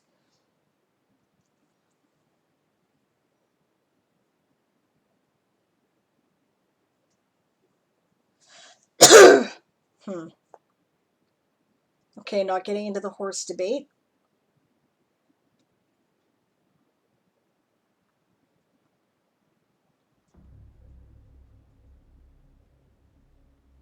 Okay. So that's where we were at, was the horse debate. Okay. I like horses personally. Yes, you should be careful around them. People forget that they're kind of stupid and they're big animals and they can hurt you even when they don't intend to. Some of them, like any other being, can be assholes too. So, not all of them. Many of them are quite sweet natured, but some of them are assholes. So, and they're bigger than you, and if they can, they'll take advantage of that. Okay. So back to Bob's article, and then we're going to take a quick break because I have to take a bio break, and then we are going to do more writing. The first step in designing, okay, choose your race and heritage. The first step in designing your character is to determine what race of being you wish to be and what cultural heritage belonging to that race will be yours. Race and heritage will form, I think that's the, you've got 4 there, Bob, right? For the basis of your, will form the basis of your character, for your character's backstory, the where your people came. Sorry, excuse me. Okay, the where your people came from part of your history. It will not fully define your place in the world, but it will start to shape the characteristics and game stats that define your character.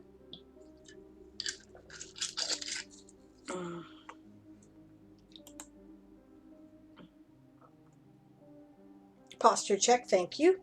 Hey, Realm Strider, nice to see you.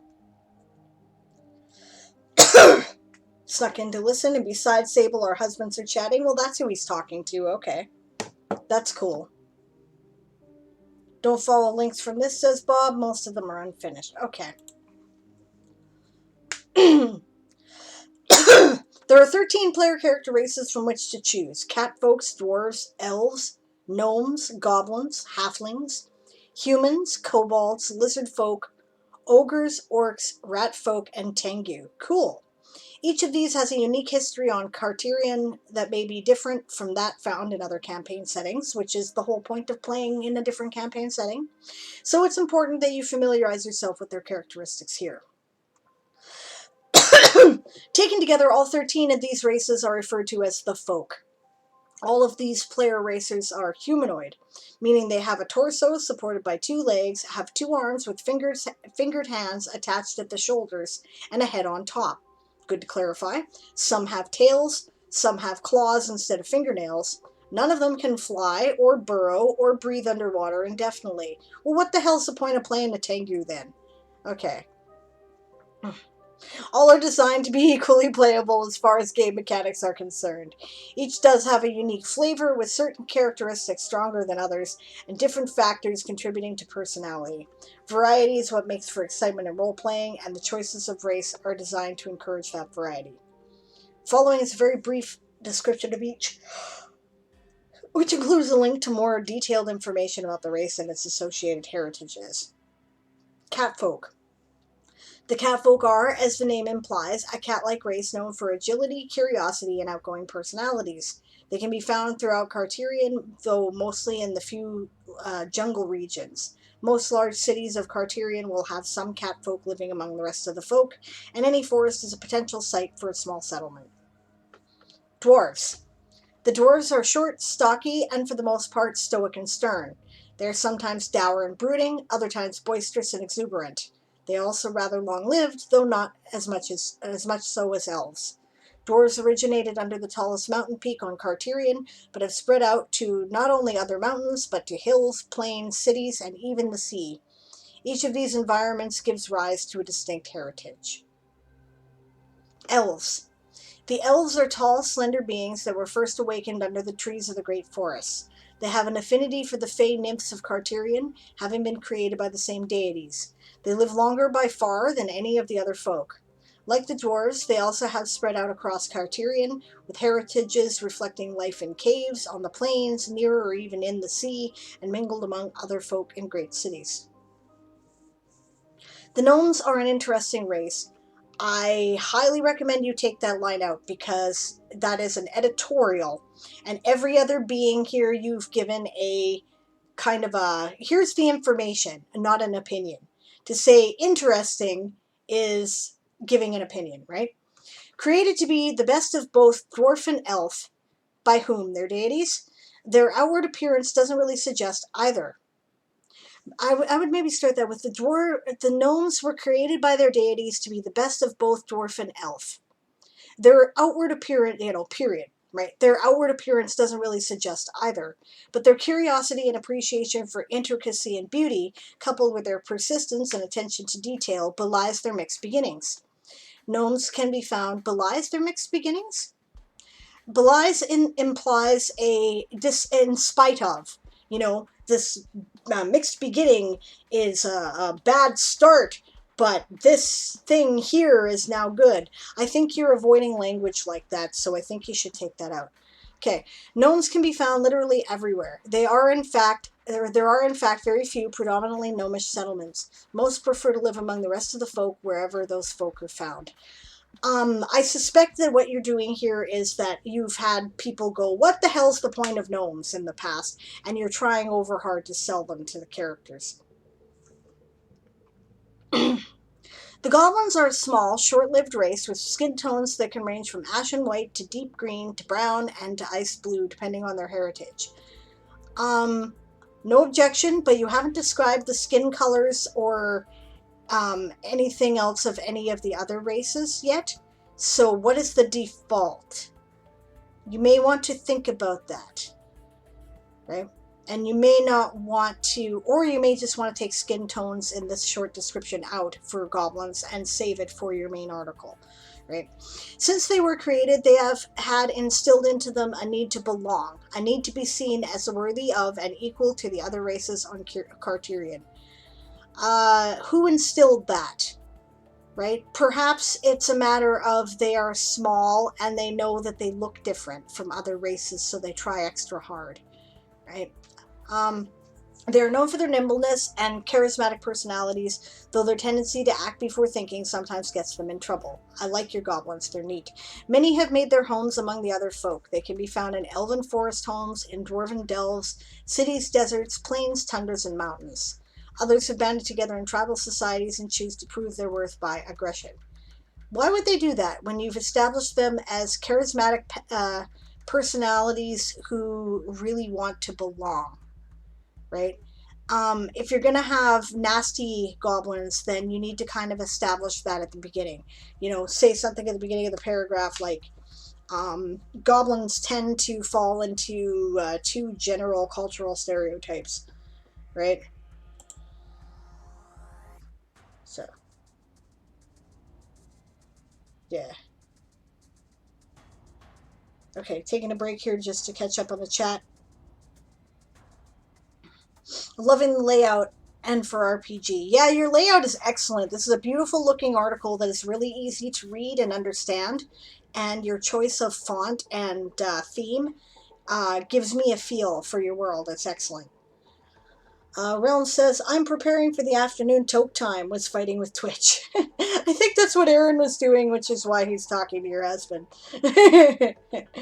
Heel says, it's pretty funny. Humans are stupidly wired, so we find things that are more than we find things that are more than willing to kill us cute. Deadly bear, go burr. We're wired to like things that are similar to us, so warm bodies, hair, wide placed eyes that are big, that indicates to us that it's an infant. Yeah, we can be. It comes from a subverted parenting instinct, I think. Harmless spider, burn it. Yeah, I know. We're like, that looks weird, but there's evolutionary reasons for that. Okay, Realm says to heal atomic bomb it, those frickers always escape. I like spiders, okay? Uh, Bob says, got it, reveals would be better. So he's thinking about it. They're gods. Their gods also have inferiority complex. So why would their gods have inferiority complexes? They're gods. I hope you got something in your myths to explain that one. Yeah, and Isong is agreeing. Same number of arms and legs. I mean, it's your world. You do it any way you want, but, I'm like, yeah, but why would their gods have inferiority complexes? And the reason why I'm critiquing this hard is because I know that you're trying to get away from racial stereotyping, right? This is stuff that comes from other game systems, and I'm not sure you want to stick with it, right? If their gods have inferiority complexes, fine, but, they're small is insufficient when you're a god, right? So you should really consider why that might be. I personally don't think it's necessary to, because again, that's the thing. Right now, you're giving your race a personality that is instilled in them by their deities. That's racial stereotyping to the core, right? And it's totally, it's contrary to what you're trying to do, I think, right? And I get why you're doing it, right? Because I mean, we have all this gaming lore that's really hard to break out of, but we're looking to help each other with that. So that's my critique, right? That maybe the reason why they tend to try really hard is because they know they're small and they look very different from a lot of the other races. So they really, they work extra hard to fit in because they maybe there's a perception that they're not as good at things or something, right? And you can leave the gods and their inferiority complexes right out of it. All right. Halflings. The halflings were created by the same deities that created the humans. Seeing the determination and sometimes overdriving work ethic in humans, really? I think we're lazy, but that's okay. The gods decided to create a race that was better able to enjoy life on Carterion. Well, that's fair. If you're doing them like hobbits, they definitely know how to celebrate life better than we do. And the halflings do enjoy life in as many ways and as often as possible. Smaller than humans, half the size in fact, but longer lived, they are known for their charismatic personalities, and what they lack in physical strength they make up for with dexterity. Halflings can be found wherever humans are found, though they sometimes do settle in halfling-predominant communities that tend to be agricultural. You don't need in basis, you can take that out of that sentence and it makes sense. Or maybe pastoral is the word you're looking for. Small hobby farms. These guys are hobbits, basically, right? Okay, I would take the gods created them to act a certain way right out of it, right? If you're looking to break the idea of racial stereotypes of behavior and culture, you don't want any of that nonsense in there, right? So I would just say that their culture tends to be more relaxed and celebrates life more than human cultures do, and you can reflect that in your what did you call it? There was heritage and there was, I don't remember what you called your culture stat, but that could be dealt with in there, right? Halfling cultures, when not influenced by other races, tend to be very relaxed and enjoy celebrating life, you know? Humans. The humans are, well, just like us. They come in many shapes and sizes and with wide ranges of personalities. They can be nimble or clumsy, large or small, intelligent or dim-witted. In game terms, humans are literally the definition of average. The game mechanics define all other races in terms of adjustments from human normal standards. Humans, however, are always versatile and resourceful and always do best when working in groups. Humans are the builders of most of the great above-ground cities of Carterion. They are found anywhere there are folk. Okay, so this is more of the rah-rah human stuff. that exists in other books that I'm not sure I agree with, right? Why can't the other races be, have a wide range of personality, be nimble or clumsy, large or small, intelligent or dim-witted by comparison with other people of their species, right?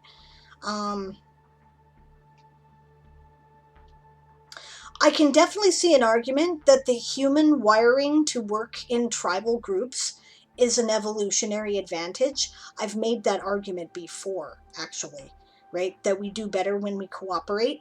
It's not that we're better predators than anybody else. We're not better at anything than anybody else. But the problem is, right, when a man-eating tiger comes into a village, the whole village goes and hunts it down, right? So, I can totally see that presented from that angle. Okay, double check. Yeah.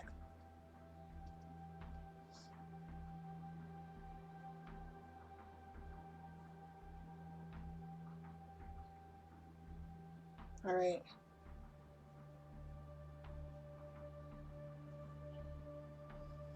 The gods themselves have as many races and the same interpersonal problems and the same mix of good and evil within races. The folks are reflections on Earth. Sure, but I mean, okay, that's fine. There's nothing wrong with that, right? Like that's a perfectly legitimate interpretation of the world, right? And perfectly legitimate within fantasy settings.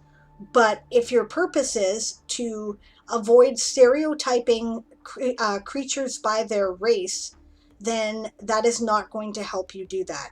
If you say that their gods created them to think and act a certain way, right? I would avoid that language extensively if that was my purpose, and I fight Aaron on it all the time, actually, right? Because Aaron is writing a game book, right? So he writes it like a game book is written, and a lot of that language is inherent in game books, and I fight him on it because I don't want any race to have a defined personality, right? I think it's perfectly fine for races to have defined biologies, right? And cultural tendencies, right? But not a biologically defined behavior profile that doesn't directly address their biology, right? Like, okay, maybe they're a predatory species and they're going to be aggressive, right? I expect your rat folk probably will be, right? And that makes sense because that serves their biology. But I personally think that if you're trying to get away from that stereotyping, you should avoid language about they behave this way because the gods said so, right?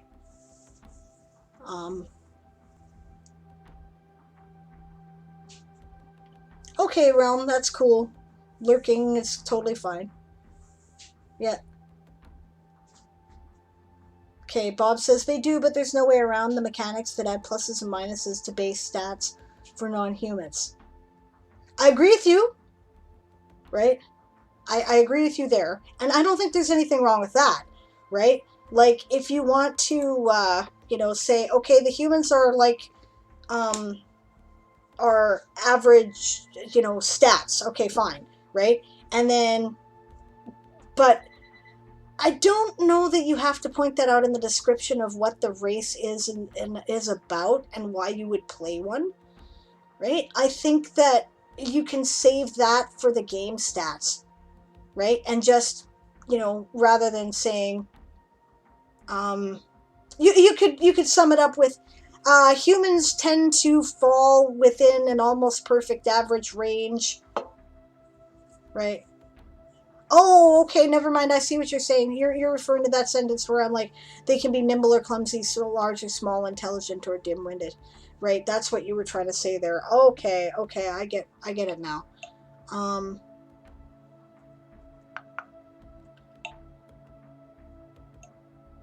um, okay, totally cool.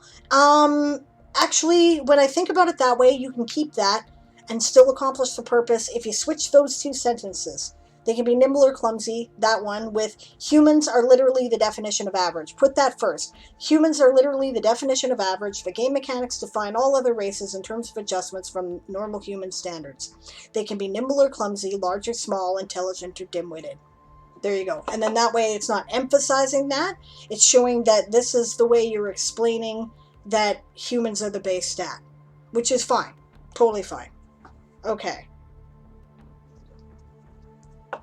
Does that help? Hopefully it does.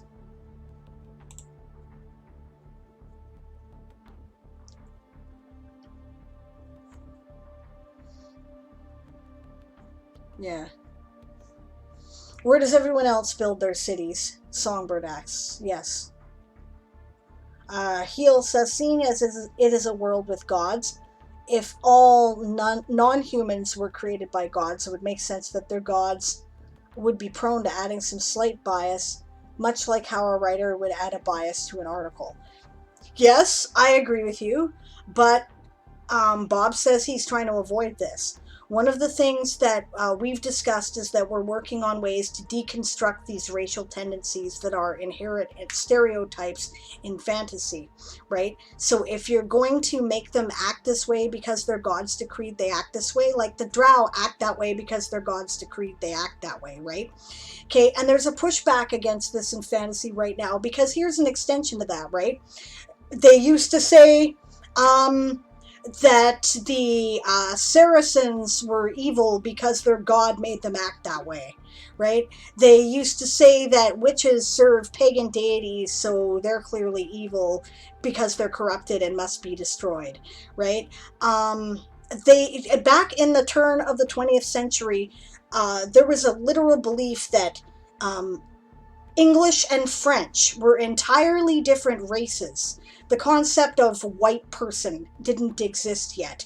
And the, English are, bound by their blood to be stoic and resolute and, stiff upper lip. And the French are bound by their blood to be bellicose and emotional and aggressive, right? So, there's pushback to this in fantasy. People don't want to see that right now, and some of them. I mean, that's what you want to play. Cool, right? It's there. It's traditional. There's nothing. Like it depends on the kind of game you want to play. Like I said, the only reason why I am aggressively critiquing this with Bob is because this is something he's working on, right?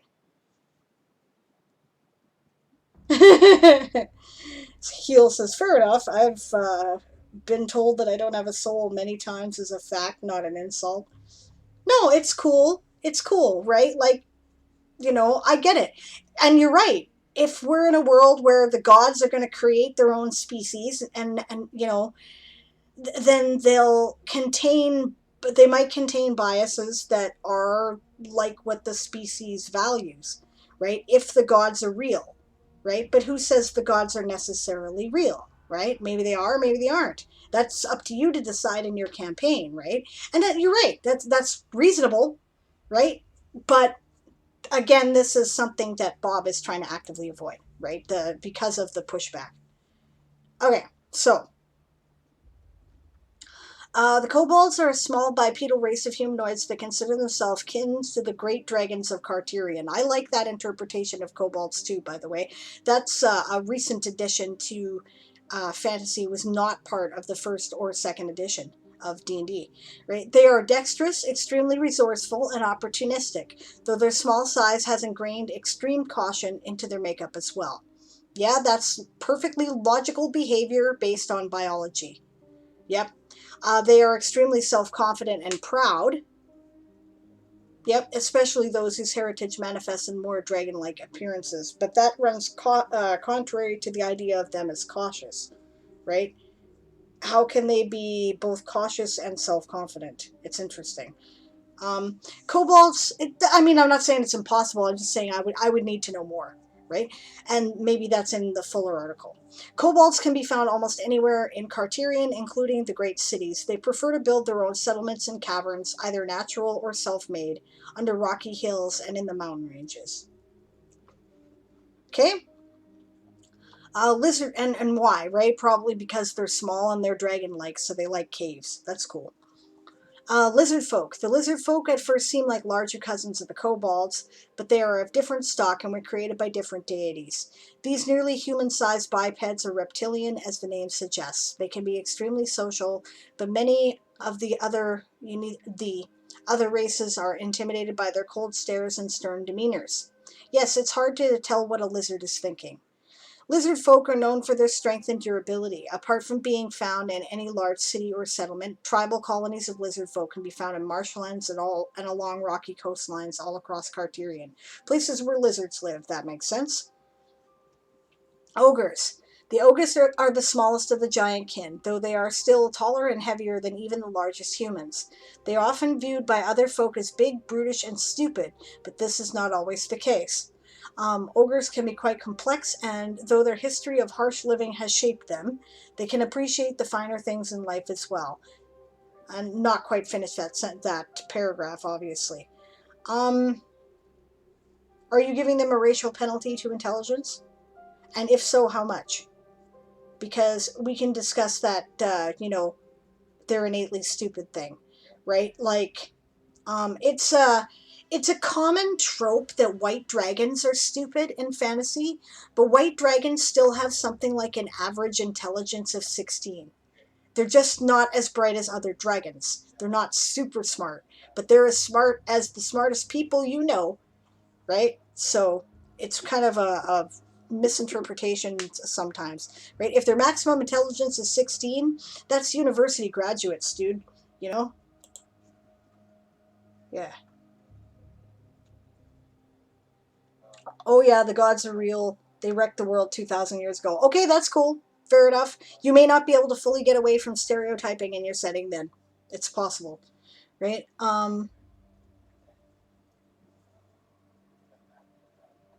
Esong says, providing slight pushback. If humans are decidedly average, then building big cities more than anyone else doesn't align to me with that philosophy.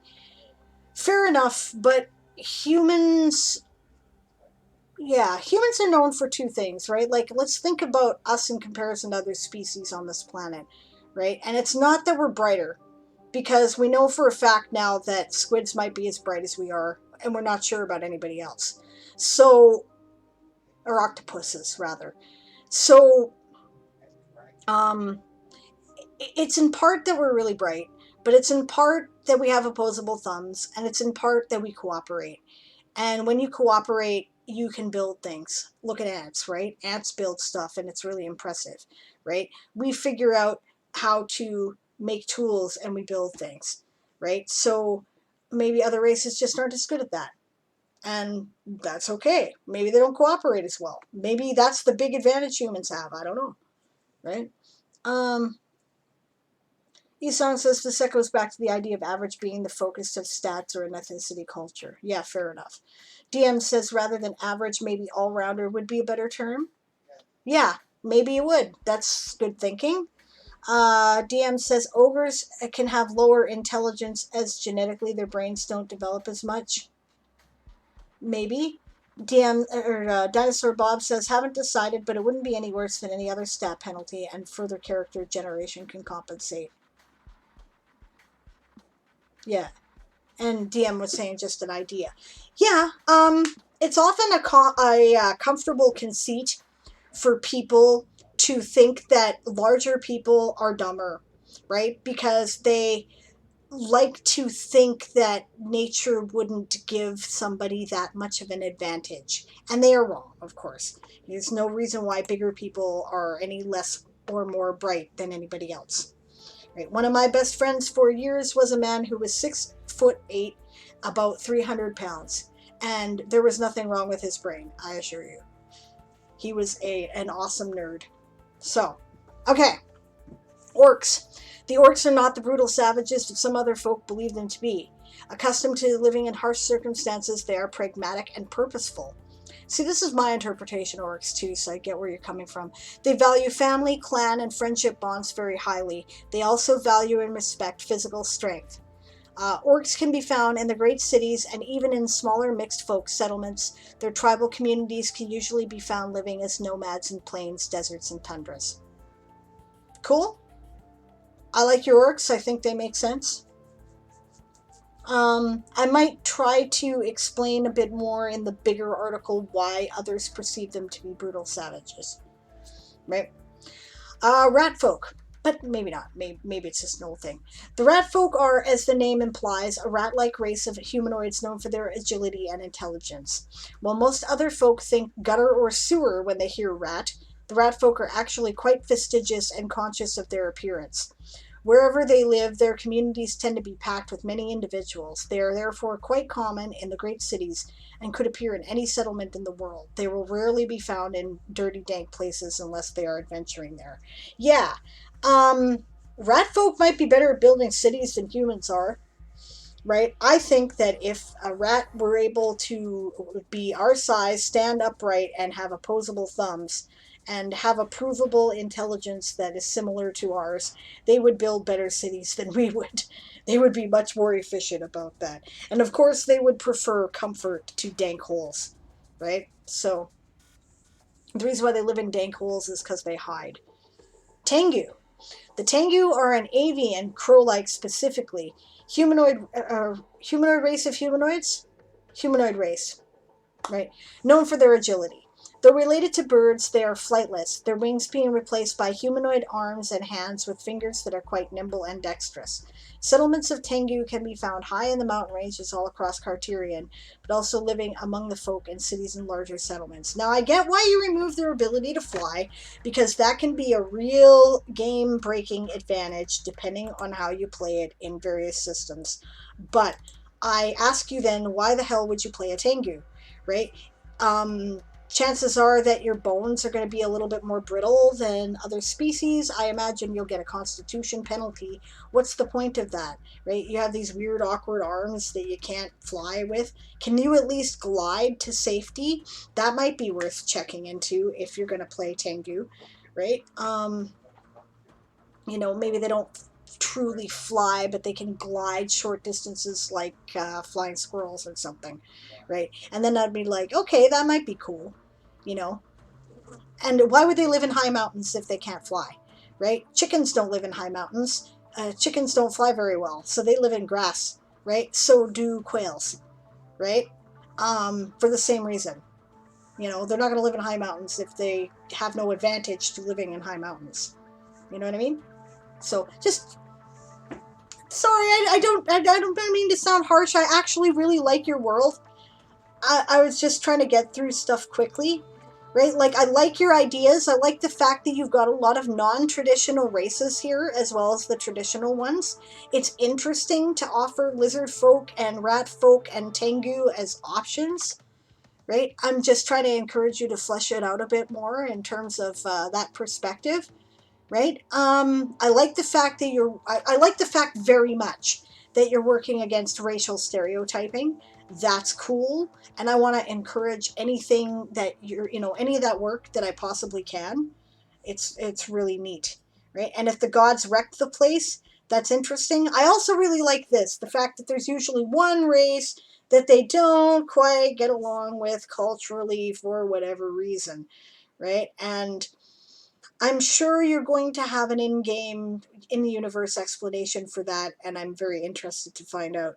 It probably has something to do with your mythology, right? And that would be really cool. All right, so what did I miss in the meantime here?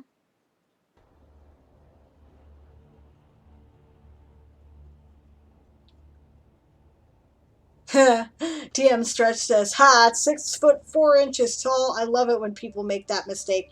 Yes, let them underestimate you. You know what? People always think that I'm going to be weak and easy to haul around, too, because I'm 5 feet tall. You just go right on thinking that, buddy. You just do it. That works for me. Heel says, if the average is the sweet spot for building cities and doing typical stuff humans do, if you have either more or less of something, you would fall into not needing to actually build or organize. Okay, DM Stretch says, the racial stereotypes of orcs, I much prefer the Skyrim orcs, as they are seen more as a people rather than antagonists. Yeah, I get that too. I like it as well. Guess I might as well go to the downtime screen. Esong says, I would hesitate to use as their name implies. This is primarily because you are trying to push back against implications and stereotypes embedded in those races. Perhaps use the word suggest instead. Maybe, yeah. Heel says, if you were smart but too weak to build, you can't have big cities, and if you're strong, you wouldn't need a city to protect you. I'm not going to get into this actually with you there, Heel, but I disagree with you. I think that you don't have to be strong to build cities, and I don't think that you have to want to, to be weak to want a city to protect you, right? Or, like, we live in cities because they're comfortable, right? We build them because it makes it easier for us to function, right? Why can't other races do the same thing? You know? Okay, city is a gathering point, trade and commerce, etc., especially if it's also a port. Yeah, legit. Bob says, no, but they have really mean beaks. Okay, that's a good reason to play them. Fair enough. I can get behind that. Bob says this was first pass, and some like Cat, Rat, Tengu are responses to Paizo publication that's only been out a week.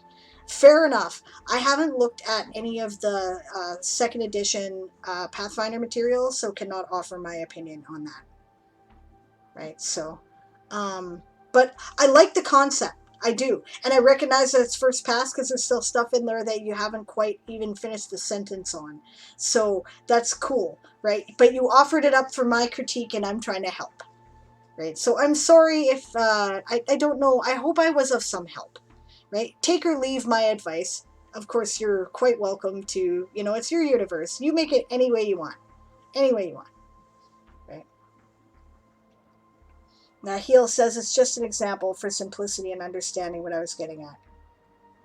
Okay. Fair enough.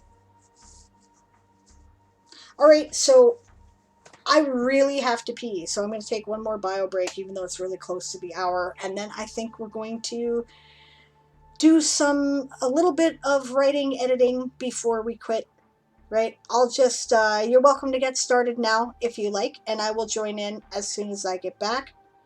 At the end of the hour, we'll finish up, and who is on next? Let's see.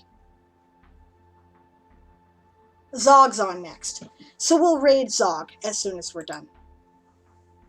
Yeah, actually, I agree with Esong. This is a really cool concept. I think you're very ambitious in what you're trying to do. I recognize this is first pass, and for a first pass, it's excellent, right? It's absolutely... I can't wait to see the results of this world. I would probably really enjoy playing in it. So, good work. Good work. Yeah. Bob says you were definitely helpful. Got a few points to think about. Well, good. I'm glad I was helpful. Okay. Get writing, guys, if you're going to do some writing or editing or whatever you're going to do. And I will be back in a moment and join in when I get back.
forgot my glasses.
All right, so we're at 4 o'clock according to my clock here.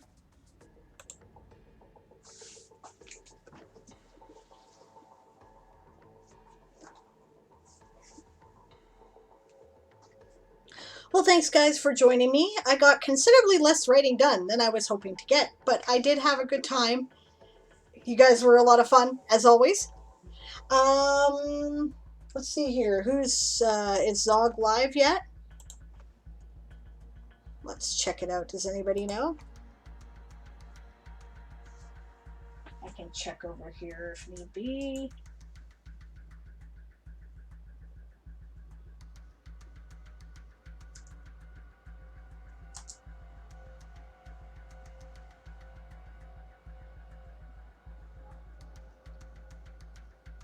Yes, he is. Okay, so we're heading over there, guys. All right. The raid shout, of course, is prepare to be boarded, because we are the Sable's privateers. And therefore, we're a bunch of pirates that have some legitimacy.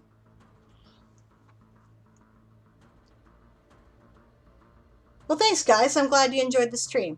And you're quite welcome. I always enjoy doing the streams. You guys are always so much fun. It's cool. All right. So we're off here. Prepare to be boarded. Have a good afternoon, everyone. And we'll see you next time on Diane Writes.